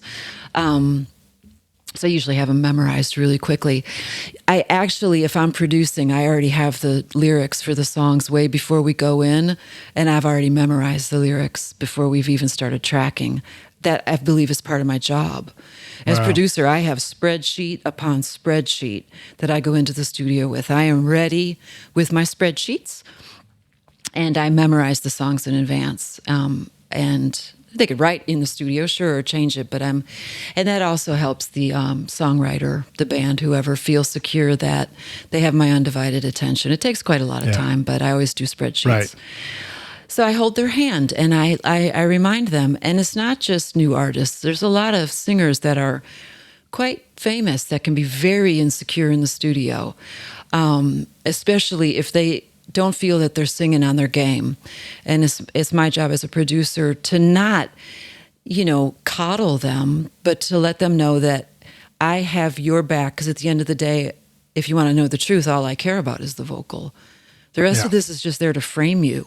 This is just there to thrill your vocal, for your vocal to have a place to exist. So I spend an enormous amount of time. It's difficult to swallow sometimes as a guitarist, but it's true. It is true. Well, if it's not true, I mean, that's not to say that the guitars aren't so important, but most people really are listening to the vocal. The vocal tells the story. The vocal tells the story. And even if it's a kind of singer that truly doesn't care about their vocal, I care about their vocal. And I want them, even if they got a funky voice that isn't going to sound like Sly Stone, or isn't going to sound like Sam Cooke, or isn't going to sound like the greatest singers. I still want them to sound as great as they can for what they are doing. and all of them. Now, are there tips for their headphones? Like, do you set the headphone volume lower than their head voice or higher than their head voice or the same? Well, voice as the I can't vocal? know their head voice, so I have to go out there and test the microphone based on my voice, and I put reverb on my voice, of course. And I usually just use a pre-recorded stereo instrumental. I have several instrumentals of other artists' songs that I just kind of bring with me because I can sing into those. Right. And nobody is there when this happens. Me and whoever is my assistant. That is it. And so I get it sounding like if I was the singer, I check the more me. So I know if they say, hey, can you turn down the stereo mix, the board mix? And then I'm like, oh, you'll be able to turn yourself up in the more me, or I just make sure that whatever scenario they then face when they walk in with their microphone, whether they're an ear off person or they don't want any of the board mix and they only want the more me mix, that it's going to be very quick and easy for them to dial in what they're going to need. I have never once had an artist, not in all the years, and I've been putting the console mix on 2 faders for my entire career. So that's 35 years. Now that means I can't solo when we're tracking, but I would never do that anyway. I would never solo in the middle of a track. If I got a problem, then when the track's done, we're either recorded that problem and it's going to stay that way, or we're going to check right then. I'll say, hold on, I got to do it. But I just don't solo in the middle of somebody's track. I'm too scared to, because there were times before when you weren't sure if you were in solo in place or what mode you might have been in on a console, and you might solo and fuck it up. So I have Rockstars for clarity. So there's some settings will allow you to hit the solo button and it doesn't mess up the mix that's going out. Right. And some settings you hit the solo button and that's actually what goes out on the mix. Yeah. So all of a sudden you've just soloed the thing you're soloing in everybody's headphones. Nobody has ever not wanted, they all use the board mix because it sounds so good. And then the singer might say to me, hey, turn me down in the board mix because I want to turn myself up in my more me. I want more, super loud head voice. And then you just tell everybody else, hey, turn the vocal down. And then, well, they just heard it. They're on the headphones and they all just will turn up the more me. Or if they, if somebody wants no vocal, then they do need to turn my mix down and go ahead and mix for themselves momentarily. So I have it so I can very quickly make the headphones do what everybody needs them to do. And I'm telling you, it takes at least 3 hours of studio setup to get the headphones. See, if I'm tracking, the session has to afford me an entire day of setup where the artists are not there and it's just me and the staff, and they can load their stuff in, but they're not even allowed to hang out because that makes me anxious. I don't want them there. We sound check everything and we spend the entire day getting the session ready to go. And that allows all this to happen. And so, but at least 3 hours are dedicated to just making sure the headphones are badass. And when that happens, 90% of the time, everybody's so happy and is sounding so good that they play wonderfully. Yeah. It's a good feeling. Now, what about the more me setup? What are some good more me options that we should think about? In my studio, I sort of have a little Behringer headphone thing that will do that, and I feed and do an extra feed out of another output on Pro Tools. Are there other alternatives that are way better, or any preferred headphone cue systems that you like? Oh God, what's the name of the one that's kind of tan? They're ubiquitous. Oh, is it the Q? What is a Q sound? Not Q Division. That was a studio. They're older. They're analog. They're a big pain in the ass. You got to carry. They got these big chunky. I mean, those, a lot of studios still have those because they sound good. But I also do like the new, slightly more ones that are on like the Ethernet systems that are much more common now. I don't remember the names of any of these. But they all do the same thing. At the end of the day, they are all going to provide stereo, sends, mono sends. So I always have the console mix coming up on 2 faders, and I call that my mix, or Trina mix. And then, of course, you have the regular old things, vocal, bass, guitar 1, guitar 2, piano. I mean, I just fill up however many channels that we have for instruments on the more me's. I fill them up with everybody who's going to need a more me. And then I like to, if it's possible, on these larger ones that are more popular now that have something like, I don't know, 12 to 18 choices, I leave 3 blank that I actually use the aux sends on the console to send to, so that when we get into overdub mode, I don't have to change my tracking setup. Like if they're like, okay, well, let's throw a mandolin on this real quick. Well, I still want the acoustic guitar coming up through the acoustics more me, but if they want a more me, then I can just say, okay, more me number 9 is where you'll find your overdub instrument. And then I just assign that to like aux 1. So whenever we're going to do a couple quick overdubs, I don't have to change my tracking setup on the headphones, and I can just quickly say, okay, aux 1 is going to more me 10, which is, I just tell them, turn up more me 10. And then if we need, then go to whatever extra one, I'm like, okay, the mando you just did is now going to be found in my mix and blended in, and you're more me, and then you just use the aux to go. You know what I mean? It just makes it quickly where you can overdub and quickly add to the more me's without having to change. Because usually the more me's are sent now in Pro Tools, but that's even a little bit of a hassle to then have to go. It's a lot faster if you're at the console just to go, boom, aux 1. I can send anything I want off aux 1 to channel whatever at the headphones as a more me for that very quickly without having to even turn to Pro Tools and suddenly, open up the send on, a bunch of channels. I just do it off. I usually use all the aux, at least 2 of the auxes or 3, because I can use other things to send to effects in Pro Tools at that point. Reverb plate has to come off. It depends on if I'm using analog effects or if we're running effects in Pro Tools. So it all comes down to what effects do I need to be able to drive off the console using the aux sends? How many aux sends are there? Oh, but we have Q sends too. If it's a Neve board, awesome. Then I can use the Q sends. So you've just got all these access to sends coming and going. That's what that whole day of setup means. It means that I can really think, all right, in this studio, I have available to me 4 aux sends, 4 Q sends. There are 2 plates. I'm going to send off the console, aux 1 and 2 to the plates. I'm going to use this for the analog effects. I got some digital effects. I can set up Pro Tools to use these sends to go here. It's just this big routing scheme that is dedicated to that session. There is no, I do this every time. There is, I try to mimic what I want to have happen every time in the studio that I'm in with the opportunities that I have in that studio. And you have to curtail, you have to not curtail it.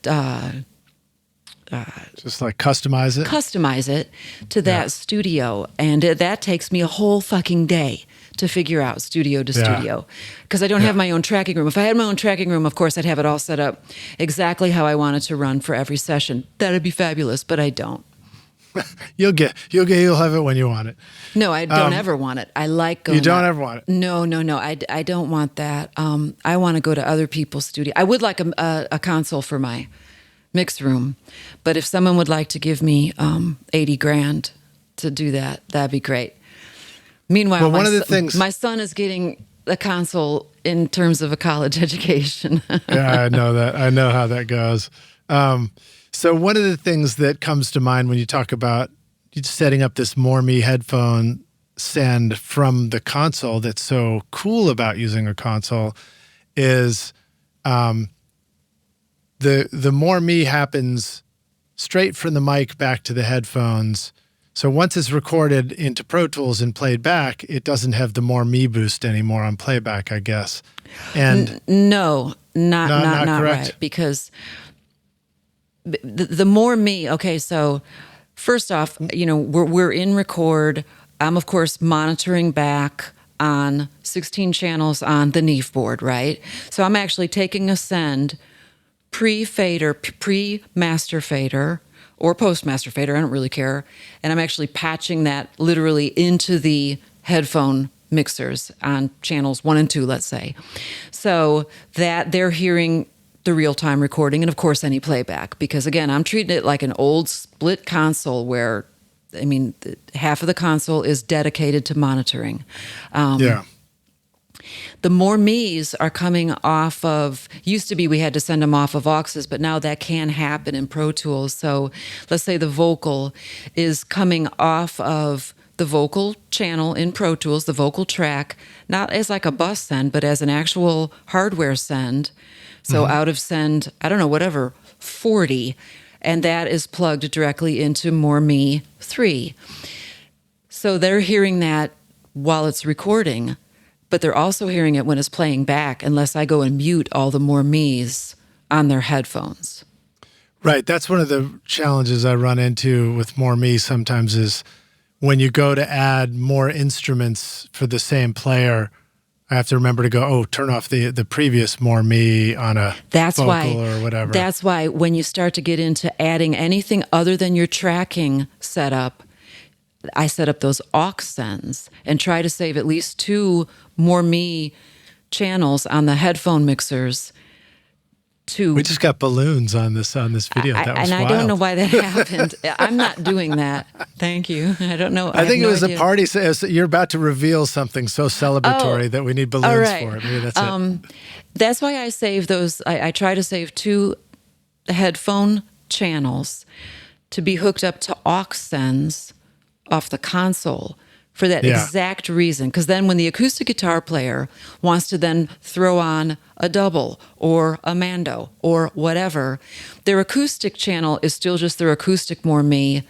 And I say, turn up More Me number 9, or fader number 9 on your headphones. I'm going to throw the mando into that real quick. Yeah. And then when it's done with the mando, that comes off that More Me. I disengage that aux, and then I just, of course, they're hearing it in the stereo mix. And so I use those as really quick overdub to avoid the exact thing that you're talking about. That's cool. You don't need to play guitar to sound like a pro. Session guitarist from Native Instruments delivers hundreds of lifelike guitar performances, both electric and acoustic, right inside Contact.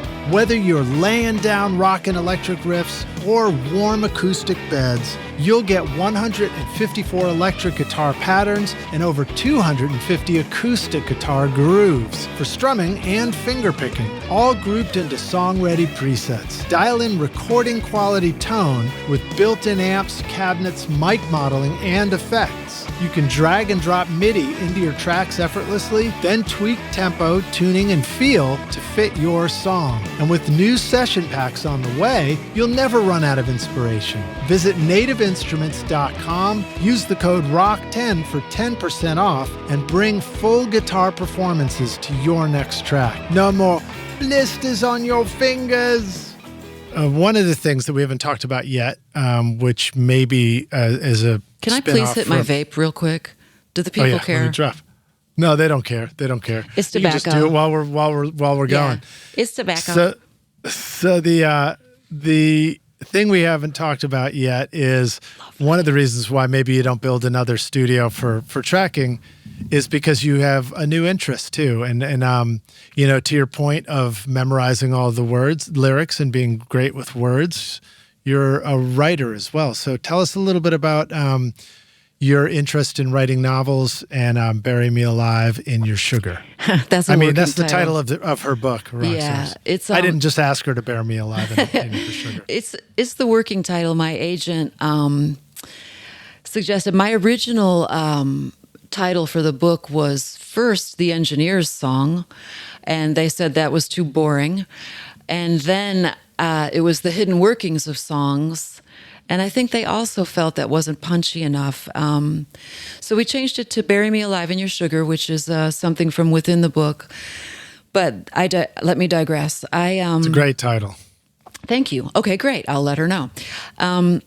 Many, many years, I should disclose first, the entire time that I have spent in recording studios, working on people's music, whether mixing or tracking, I am a fantasist. I don't live in reality. I always live inside an alternate reality that's only in my head. There are a lot of reasons for that. I'm reclusive and I'm pretty shy in my true nature, and I'm also dissatisfied with much of the world and my life, unfortunately. That's not negative. So I'm in the studio, right? And I'm surrounded by artists. I don't want to be part of their life. They're fine. I love them. They're lovely. All I want is their song. Because that's why I'm there, to serve the song. It has always been that way. I've always felt that way.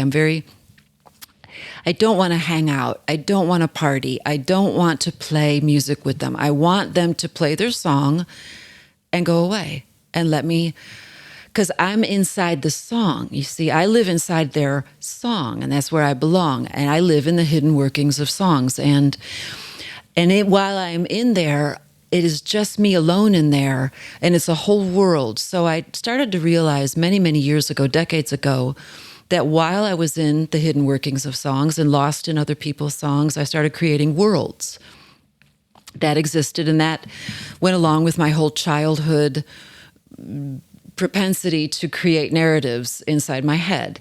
I'm not a weird fantasist, like I don't fantasize weird shit, but I like to make up stories. And I didn't know this about myself, that I also liked to write them down, because I never wrote them down. I just created them. And I stayed in these hidden workings of songs for so long, and I had so many characters that I had created over the years. For anybody whose record I've mixed or recorded, I made up characters for their songs, to live their songs that had nothing to do with them or their reasons for writing the song. That's what I meant. The song belongs to me. You gave it to me when you opened your mouth and recorded it, and I bought it. Did you doodle the shit out of the console tape? Oh my God.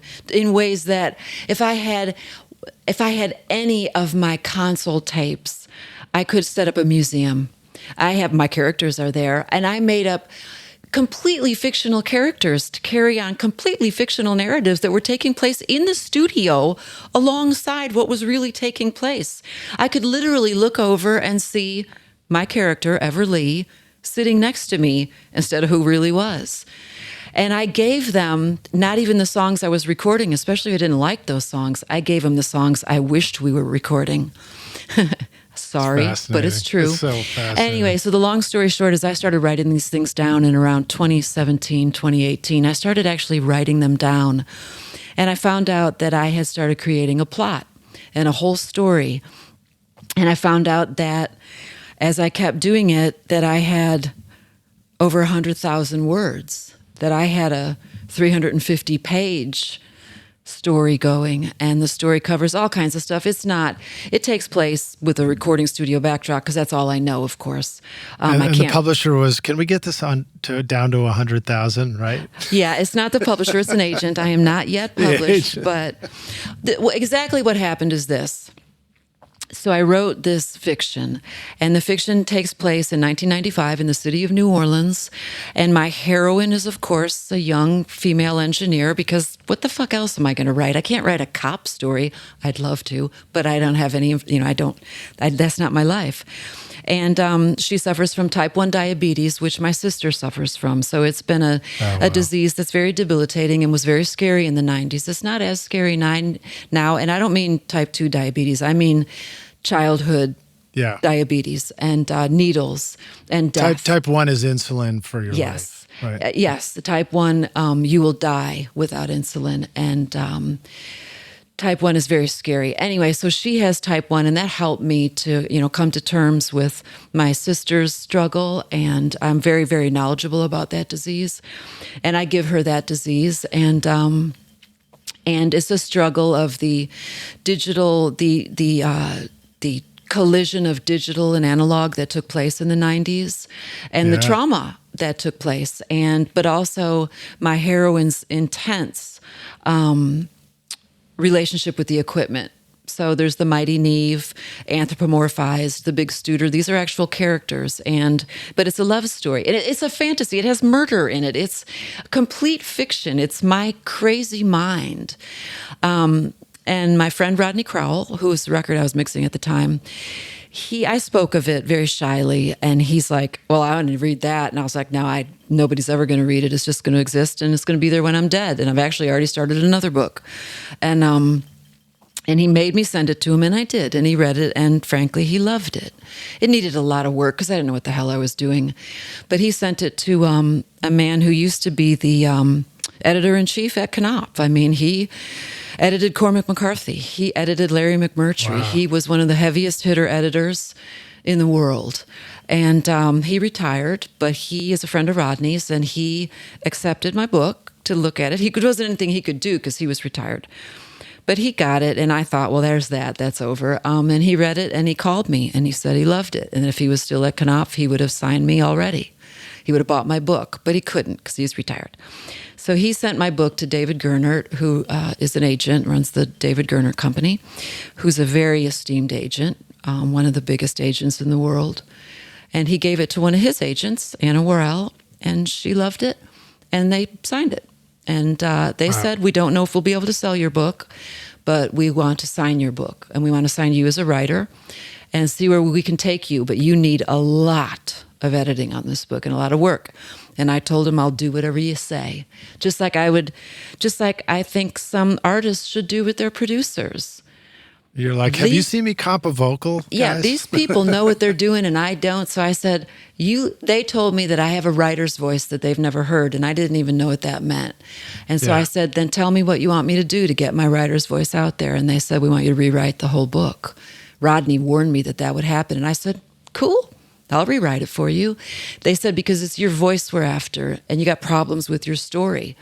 And I didn't kick back. I wasn't like, no, this is my art. I was like, fuck yeah, man. Right. I'll get right back in there. And I rewrote the whole book for them, and then I rewrote it again. And it took 3 years. And finally, it started going out on submission, and is still out on submission to publishers. The market right now is devastating, and they've warned me that it may not sell.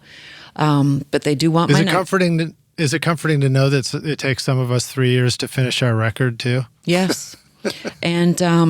And I don't care if the book never sells. If they can't sell it, they'll give it back to me, and then I'll just publish it myself. I'm not going to go humping around trying to find a new agent, and none of that. Right. Anna believes in me. She believes in my writer's voice. If she can't sell this book out there right now to the mainstream publishers, they're not going to buy it, so I'll just put it out myself. And then I'll finish my next book. I've got 80,000 words on that one. What about your audiobook? Well, I want Will Patton. You got to read your own audiobook. No, I will never read my own audiobook. I hate my voice so much. It makes me want to throw up listening to it. I will never even listen to this because I'll be too embarrassed. I don't like my voice. But no, I can't do other people's voice. Like, I'd have to do Everly's voice. Oh, hey, and then I can't do it. I respect audiobook narrators so intensely that I want Will Patton to read my book. Mr. Patton, if you're out there, dude, I'll take a new mortgage out of my house to pay you to read my book. I want him to do it. My narrator voice has always been male. Isn't that weird? And so I really want a guy to read my book, not me. I want it to have because my narrator, my book, it has points of views from the heroine's point of view, Mira Evers' point of view. I mean, it's got male and female points of view. It's not It's not an I point of view. It's third party, omniscient. I had to Google that, when somebody's like, well, your POV, and I was like, and what is that again? Because I never even went to college, let alone creative writing school. So I'm like, and I've read thousands of books, but I never studied. I just listened to the books. I consumed them greedily. Now every time I listen, I'm studying the points of views and I love it. I want to, if my book sells and I can be a writer for a living, I will only mix for labors of love for my friends, and I'll stop. And I'll only write. That's my dream, but I don't know if it's going to come true. Well, I know there's an EGOT for the performer side of records and everything else. What's the version where you win a Grammy and then you win a Pulitzer? I don't know, but that will never happen. The guppy. That will never happen. But the fact that I had always had this little fantasy that when I started to realize and I started to write, and I actually started to write a little bit in my 40s, but I kept it completely private, that I would be a writer in my 60s.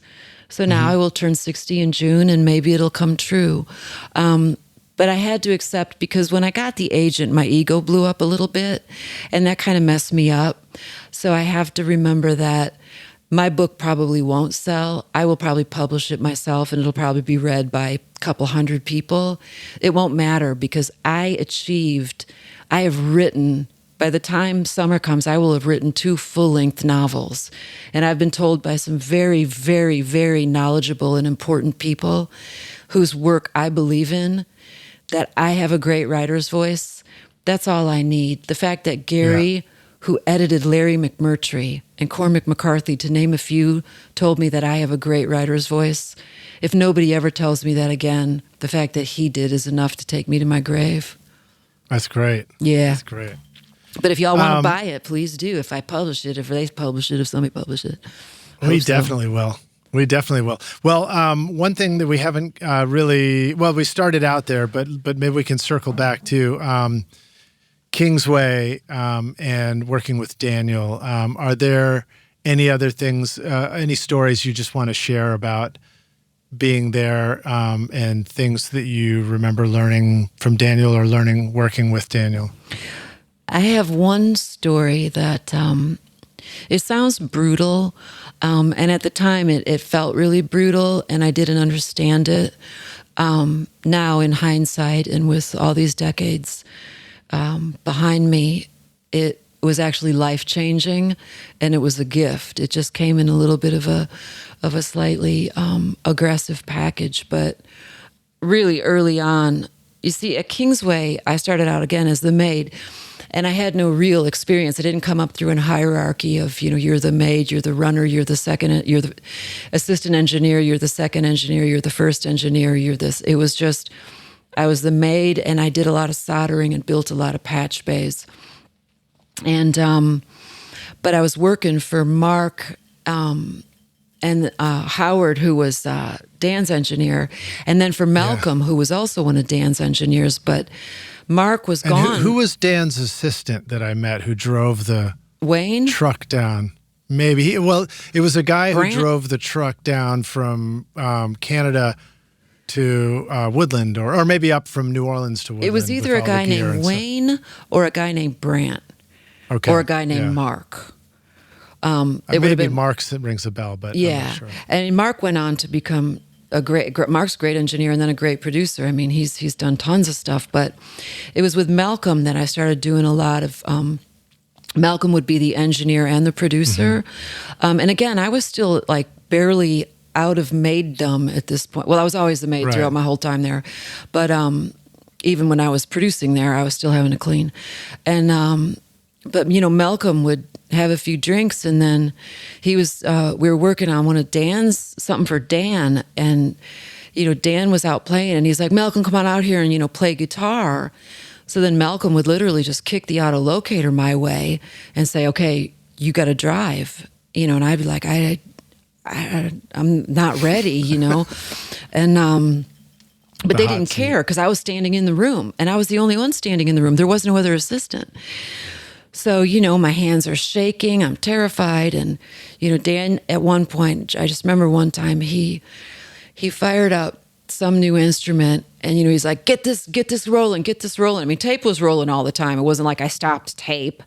It's just like, get this, so you got to really quickly find a preamp and not crackle at the patch bay. And, I plugged it in, and he's like, can't hear it, get a sound. And, I'm being really meek and trying to EQ it and get some compression going and get it turned up. And he's like, whatever, turn it the fuck on, and then I, would turn it up too loud. He's like, it sounds like shit. And I was just like, well, I don't know what you want it to sound like. And he came in there and he whipped his headphones off and he threw them on the floor. And he's like, make it sound like something you fucking want to hear. And he put his cans back in and he stormed back off, and like I'm practically crying. But I just thought, make it sound like something I want to hear. Calm down. Because everything I'm tracking in headphones, because it was all wide open space. So they were just right in the room next door, which was all open. Right. So I'm in headphones. So I sat down. I went back up to the EQ, over to the compressor, plugged in an extra EQ, and I just made it sound like something I wanted to hear in my headphones.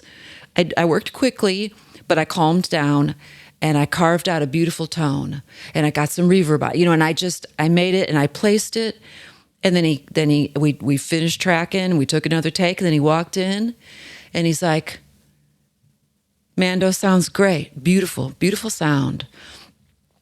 The point was he had to scream at me and he had to throw things at me, but what he said was, make it sound like something you want to hear. In other words, trust yourself right now.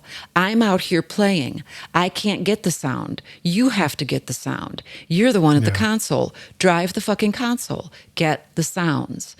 So he handed me a golden coin, like a bag of gold. He handed me a chance to show, not to just get what he wants, to be what he wants, to do what he wants, but to do what I want. Mm-hmm. And then he congratulated me on it by saying, that sounds great.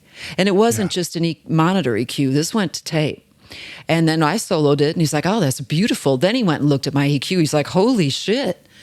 Because it was a radical EQ at that point. Right. It wasn't just, make it brighter, and like, turn up the high end. I like took the slider on the 560 and dumped whatever. I mean, I was moving fast, but it wasn't random. It was like, okay, and I had the other EQ plugged in. He's like, wow, this is pretty inventive. Sounds fantastic.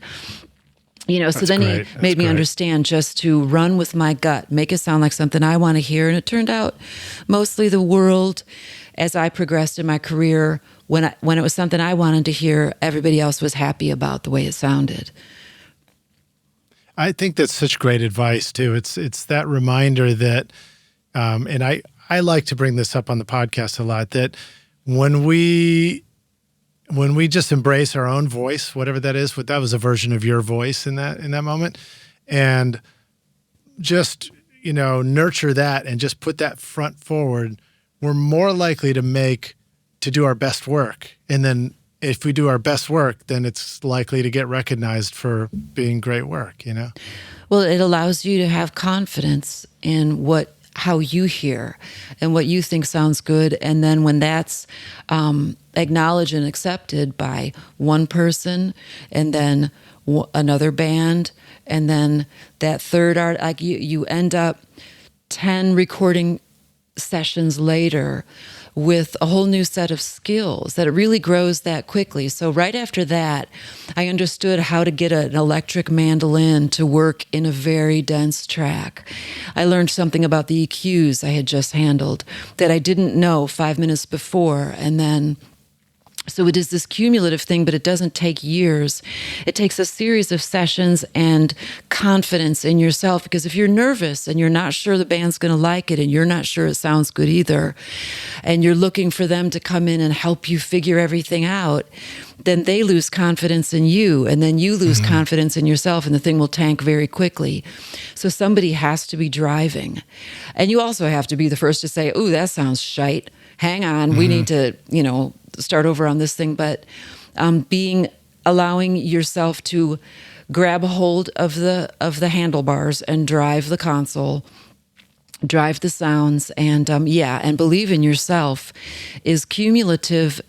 It's a quick accumulation. I mean, within a year at Kingsway, I was completely in control of everything that was going on in that studio. I went from being a maid to the lead engineer in 1 year. Amazing.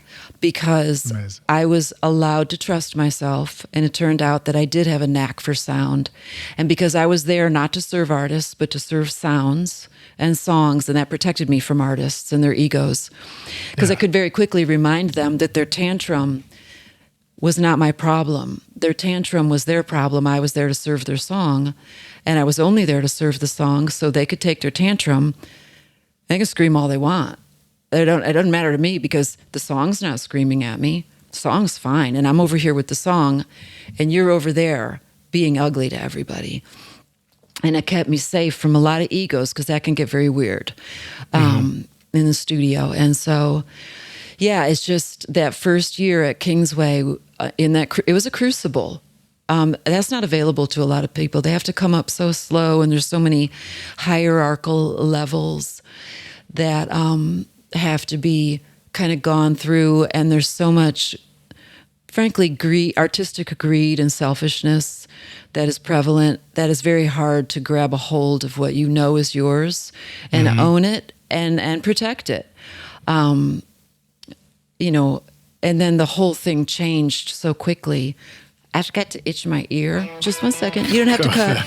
Are you recording your own music or other people's music in your studio, but you're having trouble figuring out how to get your mixes to sound great? Do they sound weak and distant or lack punch and clarity? Well, I've got a gift for you to help you take your mixes from sounding like basement demos to sounding a lot more like professional mixes. And it's my free course called Mix Master Bundle. This course will show you how to get pro-sounding mixes from your home studio with free and stock plugins in Pro Tools. And the best part is, these mixing techniques will work for you in any DAW, whether you're in Logic, Cubase, PreSonus Studio One, Reaper, or anything you can think of. Are you ready to make your best record ever? Then go to mixmasterbundle.com to get started for free now, and you can find the clickable link in the show notes of this episode. Okay. But it's just that I've been itching my ear the whole time. There. I'm just squirming over here. These are my cheap headphones, and they're not very comfortable, but my good headphones, I have this foam thing on the top because it'll bother my head. And the regular headphone, I needed more foam, but they look ridiculous, so I don't want to do that to your listeners. What are those the good ones that you'll use in the hotel room for compliments? Yeah, they're the ones I even use to check mixes and often mix for a while, and they're my Bang & Olufsen's, and I adore them. Oh, absolutely adore them. And they stopped making this particular kind. But all I can assume is that when these die, and hopefully it'll be never, that Bang & Olufsen's replacement version will sound just as good. They just might have some kind of new, I don't know, plastic or something on them. Yeah. Here, I'll show you. Sure, we love seeing it. And then now we got to see there was a reveal of somebody on the wall behind you. Oh, yes. I'll show you him in a minute, too. These are my Bang & Olufsen's with my fancy extra padding, and these are ribbons to hold the padding on. But yeah, I adore these headphones, and I'd be lost without them. That is, you should have people guess who that is. All right, rock stars, guess who is on the back, and drop a comment in and let us know who's in the photo. Yeah. Behind Trina, and then we'll reveal it. He's one of the greatest singers that has ever lived. His existence on this earth, his voice is largely responsible for why I do this for a living. A very famous early recording of his that came out, I'll give you some hints, in 1973. It was a double album. With many other singers. It is a movie soundtrack. I'll give you another hint. I listened to in headphones as a child so many times, and I drew these great arcs on pieces of poster board to try to understand why different sounds were coming from different places. And I would draw like a big arc across and with images of what I thought the instruments. I mean, I was like 7 years old when I was doing this to try to map out what was ultimately the panning scheme that I know now is the panning scheme. Wow. Amazing. But I didn't. Wait, should you do one more reveal so that everybody sees it? Okay, there you go. Rockstars, check it out. And then are we allowed to reveal what movie it was, or will that be too much of a giveaway? That'll give it away right away. But okay, let's not play games anymore. Ted Neely from Jesus Christ Superstar. All right, there you go. All right. Whoever got it first, drop a comment in for sure. You know, and along with Carl Anderson's voice, who played Judas. I mean, that soundtrack, and not the Broadway musical soundtrack, but the actual movie soundtrack, did more to change the way that my young mind worked. And I'm not religious. It had nothing to do with the actual, story. It had to do with the unbelievable singing and music. It bent my mind. I still listen to it when I need to be reminded of why I do this for a living. I still listen to his magnificent voice, and Carl Anderson, who sadly passed away. And as a little kid, I'm like, I think I'm in love with Jesus and Judas, but I don't think it's the way I'm supposed to be, because I'm kind of getting a tingling in my body. And I'm just a little kid, but they're kind of turning me on. So it was all sexual too, and all sensual, and all wrapped up. And I'm like, I'm in love with the black Judas and the white Judas. I mean, it opened me up to everything that Doge people would like to shut down. DEI. Oh my God. Diversity, equity, inclusion. Can we include me wanting to sleep with Jesus and Judas, or their voices at least, in my headphone 7-year-old mind? Thank you. The 70s and the 80s, it was a great era. It was so much better. Oh God, it was so good. Flowing hair on posters on the wall, too. Flowing hair. There was so much less of this bullshit. But we're not going there. I'm not going there. Do I get some balloons for that? I don't know if you get balloons. Above him is my husband. That's harder to see. He's playing guitar. We're talking cool. about Very, that very guy. cool. Yeah. Yeah. And that's a picture of my husband, an art shot. That's Grayson. Yeah, that's Grayson Caps. Grayson. And he's fine sharing the wall with who he knows is my, love, and still is, and will be for the rest of my life. I'll love him more than anybody. And next to him is Sly Stone. He's who I love second best. That's awesome. Yeah, and then there's a whole series. So last question, second to last question. How did it feel to be the first woman to win a Grammy for Record of the Year? Very confusing. When I first got the call from before I talked to Chad Blake, I got a call from, it was a lawyer who represented me at that time. And he said, "You've been nominated for a Grammy." And I, for the life of me, could not figure out what the hell he was talking about. I was like, for what? Like, I couldn't even... I literally went blank, and I was like, well, this is a joke, but what am I nominated for? And he's like, for Best Engineered Album, Non-Classic. I was just stunned. It was ridiculous. It seemed ridiculous at the time. It was overwhelming. I was, of course, very honored.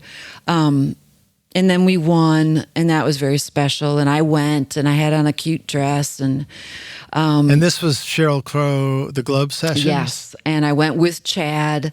And we went together, and that was fun. We went in a limo, and but I wanted to leave immediately after the ceremony. I didn't want to go to any of the parties. I wanted to go home, get the dress off, smoke some weed, and call my friends, which is exactly what I did. I found it overwhelming. I still find the Grammys overwhelming. I'm very honored to have 4 and 6 nominations. They're beautiful statues. I think NARRATE is a great organization. I love the Recording Academy. I love Grammys. I love Music Cares. I will never go to another Grammy award because I'm overwhelmed. I don't like crowds. I don't like large spaces. All I'm doing is thinking about where's the exit if there's a shooter. I don't belong in... big crowded spaces. It's not a good place for me, so I won't ever go again. It's good that authors' readings are usually cozy and in bookstores. I won, because like records that I've worked on that get Grammys, those aren't for me. Those are for the artist in all cases. But I won Best Engineered Album. That was for me. I was the artist in that case, so I already won that. And I've been nominated two other times, and I didn't win those times. So the rest of them are for the artists. I don't really need to be there. And the last time I did go was the terrible, right at the beginning of the pandemic in 2020, and Kobe Bryant and all those people died that morning. And it was so fucking awful that I was just like, I'm done. I don't want to come to these anymore. They're all set up to honor the very famous people. And the pre-show, you can't just go to the pre-show where anything I'd be involved in would get honored. You have to go to the televised then. You're not allowed to leave. And so I'll never... I mean, I love it. And I'm glad everybody goes, it's just not for me. I get anxious. I break out in hives. It's not a great place for me. Probably not a fun place to be if you're not feeling like yourself either. Mm-mm. And if you're looking for shooters, it's not, unless I'm looking for Shooter Jennings. If Shooter gets nominated for something that I've mixed, I will go just to hang out with my buddy Shooter and David Sprang. Awesome. We're partners, the three of us. We do a lot of work together. That's great. That's great. Okay, so this is our closing question, and I can't wait to hear what you think about this. This is a hypothetical one I ask all of my guests. And we get to go back in time. We're going to take the Wayback Studio machine, and you go back and you find young Trina, who's, I guess maybe you're about to walk up to that Capitol building, and then you run up and tap yourself on the shoulder on the streets of LA. They're pretty. I think that's also near the Map store, right? Or so then, and you say, "Oh, hold on! I just want to give you this one bit of advice. Here's the single most important thing that you need to know to be a rock star of the studio yourself one day." What advice would you like to go back and give yourself if you could?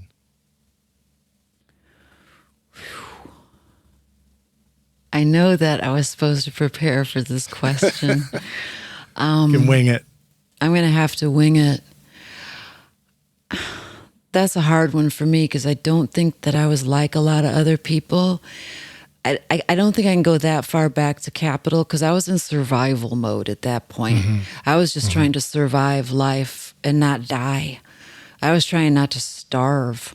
I was trying not to be assaulted or end up overdosing on drugs or something. Not that I was ever a big drug problem, but a lot of people are around. This was the 80s. There were a lot of drugs. It was very scary. I was all by myself. So I was trying to survive life. Becoming a recording engineer or even being in this, that was like this dream, but it was so far off and so unlikely that I didn't really think it was going to happen. I was just going to orient myself toward it while I tried not to die. And so the only advice I had then and would still have now is don't let anybody kill you and don't get killed. Don't kill yourself. Like, don't accidentally be in the wrong car. Don't accidentally go with the wrong man. Don't accidentally sip the wrong drink. I mean, life was very, very scary for me in 1984 in Los Angeles by myself. So I can't go that far back to say, how would I be a recording studio rock star? That was just, how am I going to survive as a young woman by myself with no money and nothing, no education? But I'm just very smart. How am I going to not get killed? And so we can jump forward too. We're going to need to jump forward to get the bass right. Yeah, no, so pick I have to tell you, I touched on it earlier. I would tell that young woman who was cleaning studios in New Orleans, do not forego becoming proficient on an instrument privately while you become proficient on the gear, which is your instrument and will always be your instrument. Do become proficient on guitar or piano privately, because 40 years will go by and you don't have to spend that much time. You don't have to become a virtuoso or become like a writer. You just have to become proficient and maybe spend 1 hour every day or 4 hours a week. And you may find that because 40 years, again, I'm whispering back to that girl, 40 years are going to go by, and in 40 years, you'll be a hell of a piano player so that you can now sit down and play a song if you choose to. You could sit down and say, I'd like to play some Jelly Roll Morton.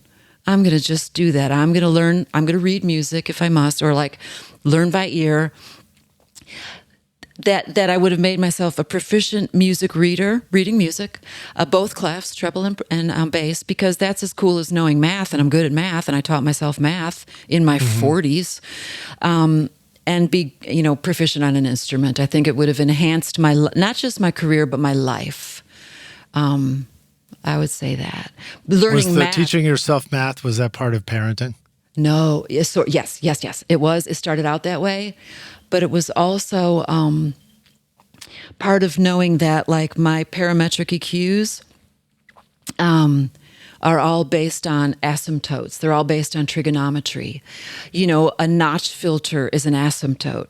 And so mathematicians are who built this gear. And I wanted to understand the language that was underlying the, not the algorithms that underlie digital, because digital still leaves me a little bit cold. I wanted to understand the circuits, how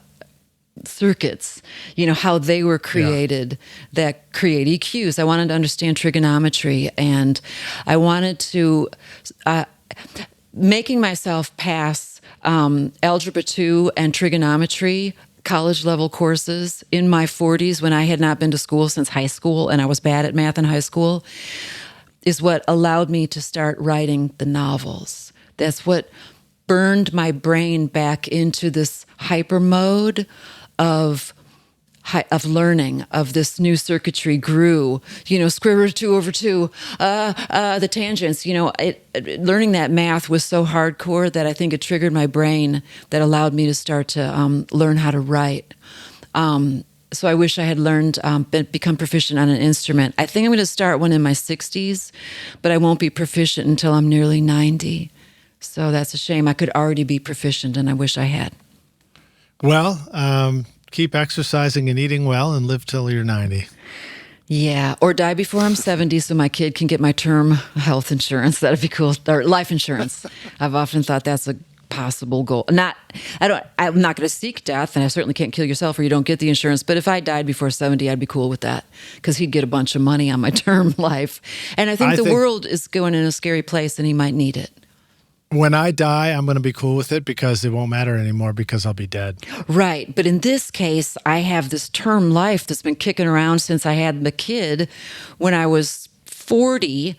So it's like, well, shoot, I never saw 70 coming up. That's 10 years away, man. He could get $750,000. That'd be sweet. And he won't get that if I live past 70. So we'll see. It just has to hit me. I just have to plane crash or something crazy will happen, but I'd be cool with that. By the time I'm 70, $750,000 might be enough to pay for college. Right, exactly. I'm being silly. My point is that I don't fear death. I really don't. I've had such a great run. Attitude to have. I just hope that my book gets published and my other book gets published. Oh, my second book is called Two Great Moths, and it takes place in 1987 in Chicago. Cool. So, another book with a little bit of a recording studio backdrop, and I get to cover the greatest recording studio on earth, which was the original Universal Recording Company that closed down. But that's where Bill Putnam built that. I mean, he's the guy who built the 1176 people, United Audio. And that was in Chicago? Yeah, the original one was. Yep. Wow. You just look up Universal Recording Company, and you can read its history. It's fascinating, and it was right on Rush Street and, the name of the street just left me, but it was on Rush and it's in my book and I'm working on that book. Why is it gone? But anyway, it doesn't matter. It was right down there. And so is Uri Universal Recording and then something? Well, UA is that different? No, Universal Record. Yeah, it turned into Uri. In other words, all of the UA stuff is Universal Audio, and Uri isn't Uri a Universal? Am I wrong on that? The Uri 1176, isn't it? I mean, it also. I think so. Oh, my 1176 is at the studio, the studio downtown. But all right, United Audio is definitely Bill Putnam's. I'm pretty sure Uri is what United Audio either started as or became, because I'm pretty sure he invented the 1176. Now I could be wrong, but I think that I'll be Googling that the minute we hang. Here you go. Yes, United Audio Recording is essentially the same as Uri, yes, which stands for United Recording Electronics Industries. Exactly, that was his. But yeah, I mean, Bill Putnam is like one of my heroes. And anyway, so the Universal Recording Company was first in Waukegan, Illinois, but then then he bought this building or built the building that was on Rush Street, and then that was closed by the city, and he moved it to another location, and then he moved a lot of it out to Los Angeles. But it was originally, a Chicago thing. So that's the cool. studio where my young woman wants to start cleaning. It's a different version of a different young woman, but it's still with a young woman who's trying to get into recording studios. But that's just the backdrop, because my heroine in this book is a completely different person, lives a whole different life. Yeah, I was going to say, Nancy Drew had a whole series of books. Why can't? Well, this is a different character, though. It's not even the same name, true. But her hero is a gay prostitute that has to survive the AIDS epidemic is the main, battle in this book. Because a lot of people don't remember what that was like. But I was a young woman when it was happening. And I lived just outside of Boys Town in Chicago, which was Boys Town, and a lot of those young gay men were my friends, because I lived in Chicago for a year. But of course, I grew up right outside of Chicago, so I was always going up to the city on the train. And anyway, so that's the next book, People. Yeah, well, Chicago is such a wonderful music scene too. Yep. But let me ask you this. How can the rock stars find you online? Where should they go check out what you're up to, find out about your new book, website, social media, any of that? My best, my website is www.trinashoemaker.com, and I do try to keep that up to date. I do keep my discography up to date, but I don't blog on it or anything. I don't have a whole lot of new stuff. I might start doing this as some podcasting since I bought the gear to do this with you. Yeah. And maybe I'll set up some kind of a podcasting thing where people can, and I'll just kind of talk about, I won't talk necessarily about music all the time, but I may set something up. And then I'm on Instagram, at Trina Shoemaker. I don't go to Facebook, even though it's connected to my Instagram. I have a TikTok that I never go to, and that's called, I think, the engineer author. I don't even know what the hell it's called. I'm not really into. I don't know what my TikTok handle is. Should I find out right now? I can tell you. I don't know. You can if you want. Yeah. All right. Yeah, because I'm going to keep it unless Musk buys it, in which case I'm canceling it. Oh my goodness. Well. Trina, I also want the mixer at the mixer author, all one thing, no spaces. Awesome. At the mixer author. Awesome. Well, thank you so much for joining us on the show. It's an absolute honor to finally get to meet you, and really fun to just hang out. Thank you for buying the gear so that you could do this with us and everything. We really appreciate it. And I loved hearing all your stories and just hearing your passion and enthusiasm for making records. And it's fun to, have some shared experiences as far as all that studio gear goes. Thank you. It was a blast. I loved it. Rockstars, thank you so much for watching and hanging with us. Please remember to subscribe to the channel so you can get more of these interviews with these wonderful people like Trina. And kick that like button if you enjoyed this video. We need it. It'll help the algorithm and all that. So, and drop in a comment too. If you have questions for me, questions for Trina, I can, if you've got a moment or want to see them, I'll make sure that they get forwarded to you as well. Great. Thanks so much for joining us, Trina. Thanks. You're welcome.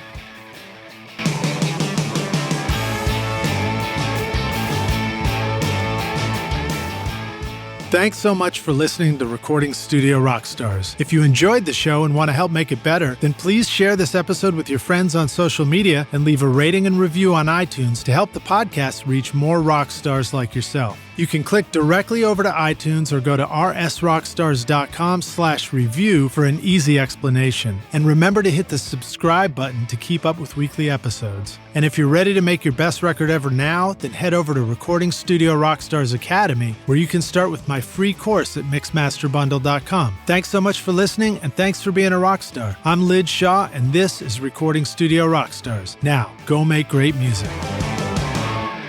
Recording Studio Rockstars would like to give a big thank you to our awesome sponsors who help make this episode possible: iZotope, Native Instruments, Atom Audio, and SAE Institute. And remember to take advantage of our special coupon codes at iZotope.com and nativeinstruments.com. Use the coupon code ROCK10 for 10% off any plug-in purchase. And don't forget, you can start mixing right now with my free course at mixmasterbundle.com. If you enjoyed Recording Studio Rockstars, please check out our sponsors using the links in the show notes. These are all things I highly recommend for your studio. They're going to help you make your best record ever. Also, please like and subscribe to our YouTube channel because it's a great way for you to help support this show. I'd also like to thank our fantastic team here at Recording Studio Rockstars, Vlad Weselchenko and Liz Hulitskaya. Thanks so much for watching and listening, Rockstars. We'll see you in the next episode. Cheers.